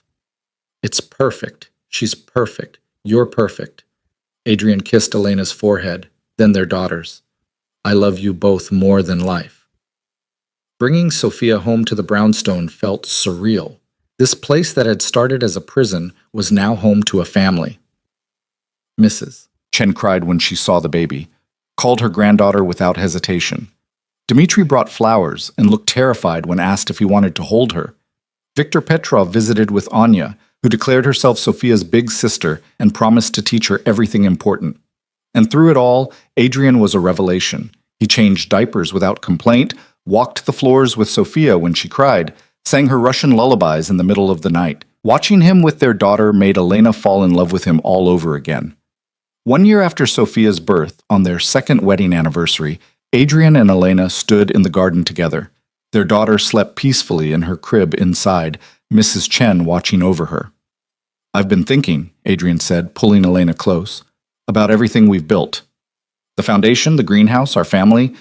It's more than I ever dreamed possible. But no buts, just thank you for choosing me, for seeing past what I was to who I could be, for loving me when I didn't deserve it." "You deserved it," Elena said firmly. "Maybe not at first. Maybe I gave it to you before you'd earned it. But you've more than earned it now." "Have I?" Adrian looked uncertain, vulnerable in a way he rarely allowed himself to be. "Yes. You've transformed your entire empire, helped hundreds of families, testified against people who would have killed you for it, built a foundation that's changing lives." Elena cupped his face. "And you're an amazing father, an incredible husband, the man I chose and choose again every single day." Adrian kissed her, soft and lingering. I choose you too, today and always. They stood in the garden as snow began to fall, the same garden where they'd married for real, where white peonies would bloom again in spring. Inside, their daughter slept safe and warm. Around them, the brownstone stood solid and strong, no longer a cage but a home. Elena thought about the girl she'd been, invisible, alone, sleepwalking through a life that didn't matter, and the woman she'd become, powerful, loved, a force for change in a world that had tried to break her. "What are you thinking about?" Adrian asked. "Everything. How far we've come. How different everything is." Elena looked up at him, this man who'd stolen her freedom and given her love. "I was once a debt. Do you remember? My father owed you money, and you collected me like I was property." "I remember. I'll regret that for the rest of my life." "Don't." Elena's voice was steady, "because if it hadn't happened, if you hadn't forced me to marry you, we wouldn't be here. I wouldn't have this life, this love, this family. You could have had all of that without me forcing you. Maybe, but I didn't. I was invisible and alone and going nowhere." Elena pressed her hand to his chest, feeling his heartbeat. "You saw me. You chose me when I couldn't choose myself. And yes, the way you did it was wrong, but what we built from it is right," Adrian finished. "Against all odds, we made something right. More than right. We made something beautiful." Elena smiled through happy tears. "I was once a debt. But now I'm a queen who chose her king, a woman who found love in the darkest place and made it into light." Adrian pulled her closer, buried his face in her hair. "I don't know what I did to deserve you, but I thank God every day that your father owed me that debt, that you walked down that aisle, that you gave me a chance to prove I could be better. You proved it. Every day, you prove it." They stayed in the garden as the snow continued to fall, two people who'd found each other in impossible circumstances and built something worth having. Inside, their daughter slept. Tomorrow they'd wake and continue the work of the foundation, continue building a better world. But tonight, they just held each other and marveled at everything they'd survived to get here. "I love you," Elena whispered. "I love you too," Adrian replied, "today and always, in this life and whatever comes after." In the brownstone's warm light, Mrs. Chen watched over sleeping Sophia. In Brooklyn, families lived in safe housing because of the foundation. In the greenhouse, seeds planted by Elena's hands waited for spring. And in the garden, beneath falling snow and winter stars, a woman who'd been claimed as payment for a debt stood wrapped in the arms of the man who'd stolen her life and given her everything. What began as a forced union had become something fierce and voluntary, a love forged in darkness but strong enough to withstand anything. Elena Volkov was no longer invisible, no longer alone, no longer just surviving. She was loved, she was powerful, she was home. And that was worth more than any debt, any price, any sacrifice. That was worth everything.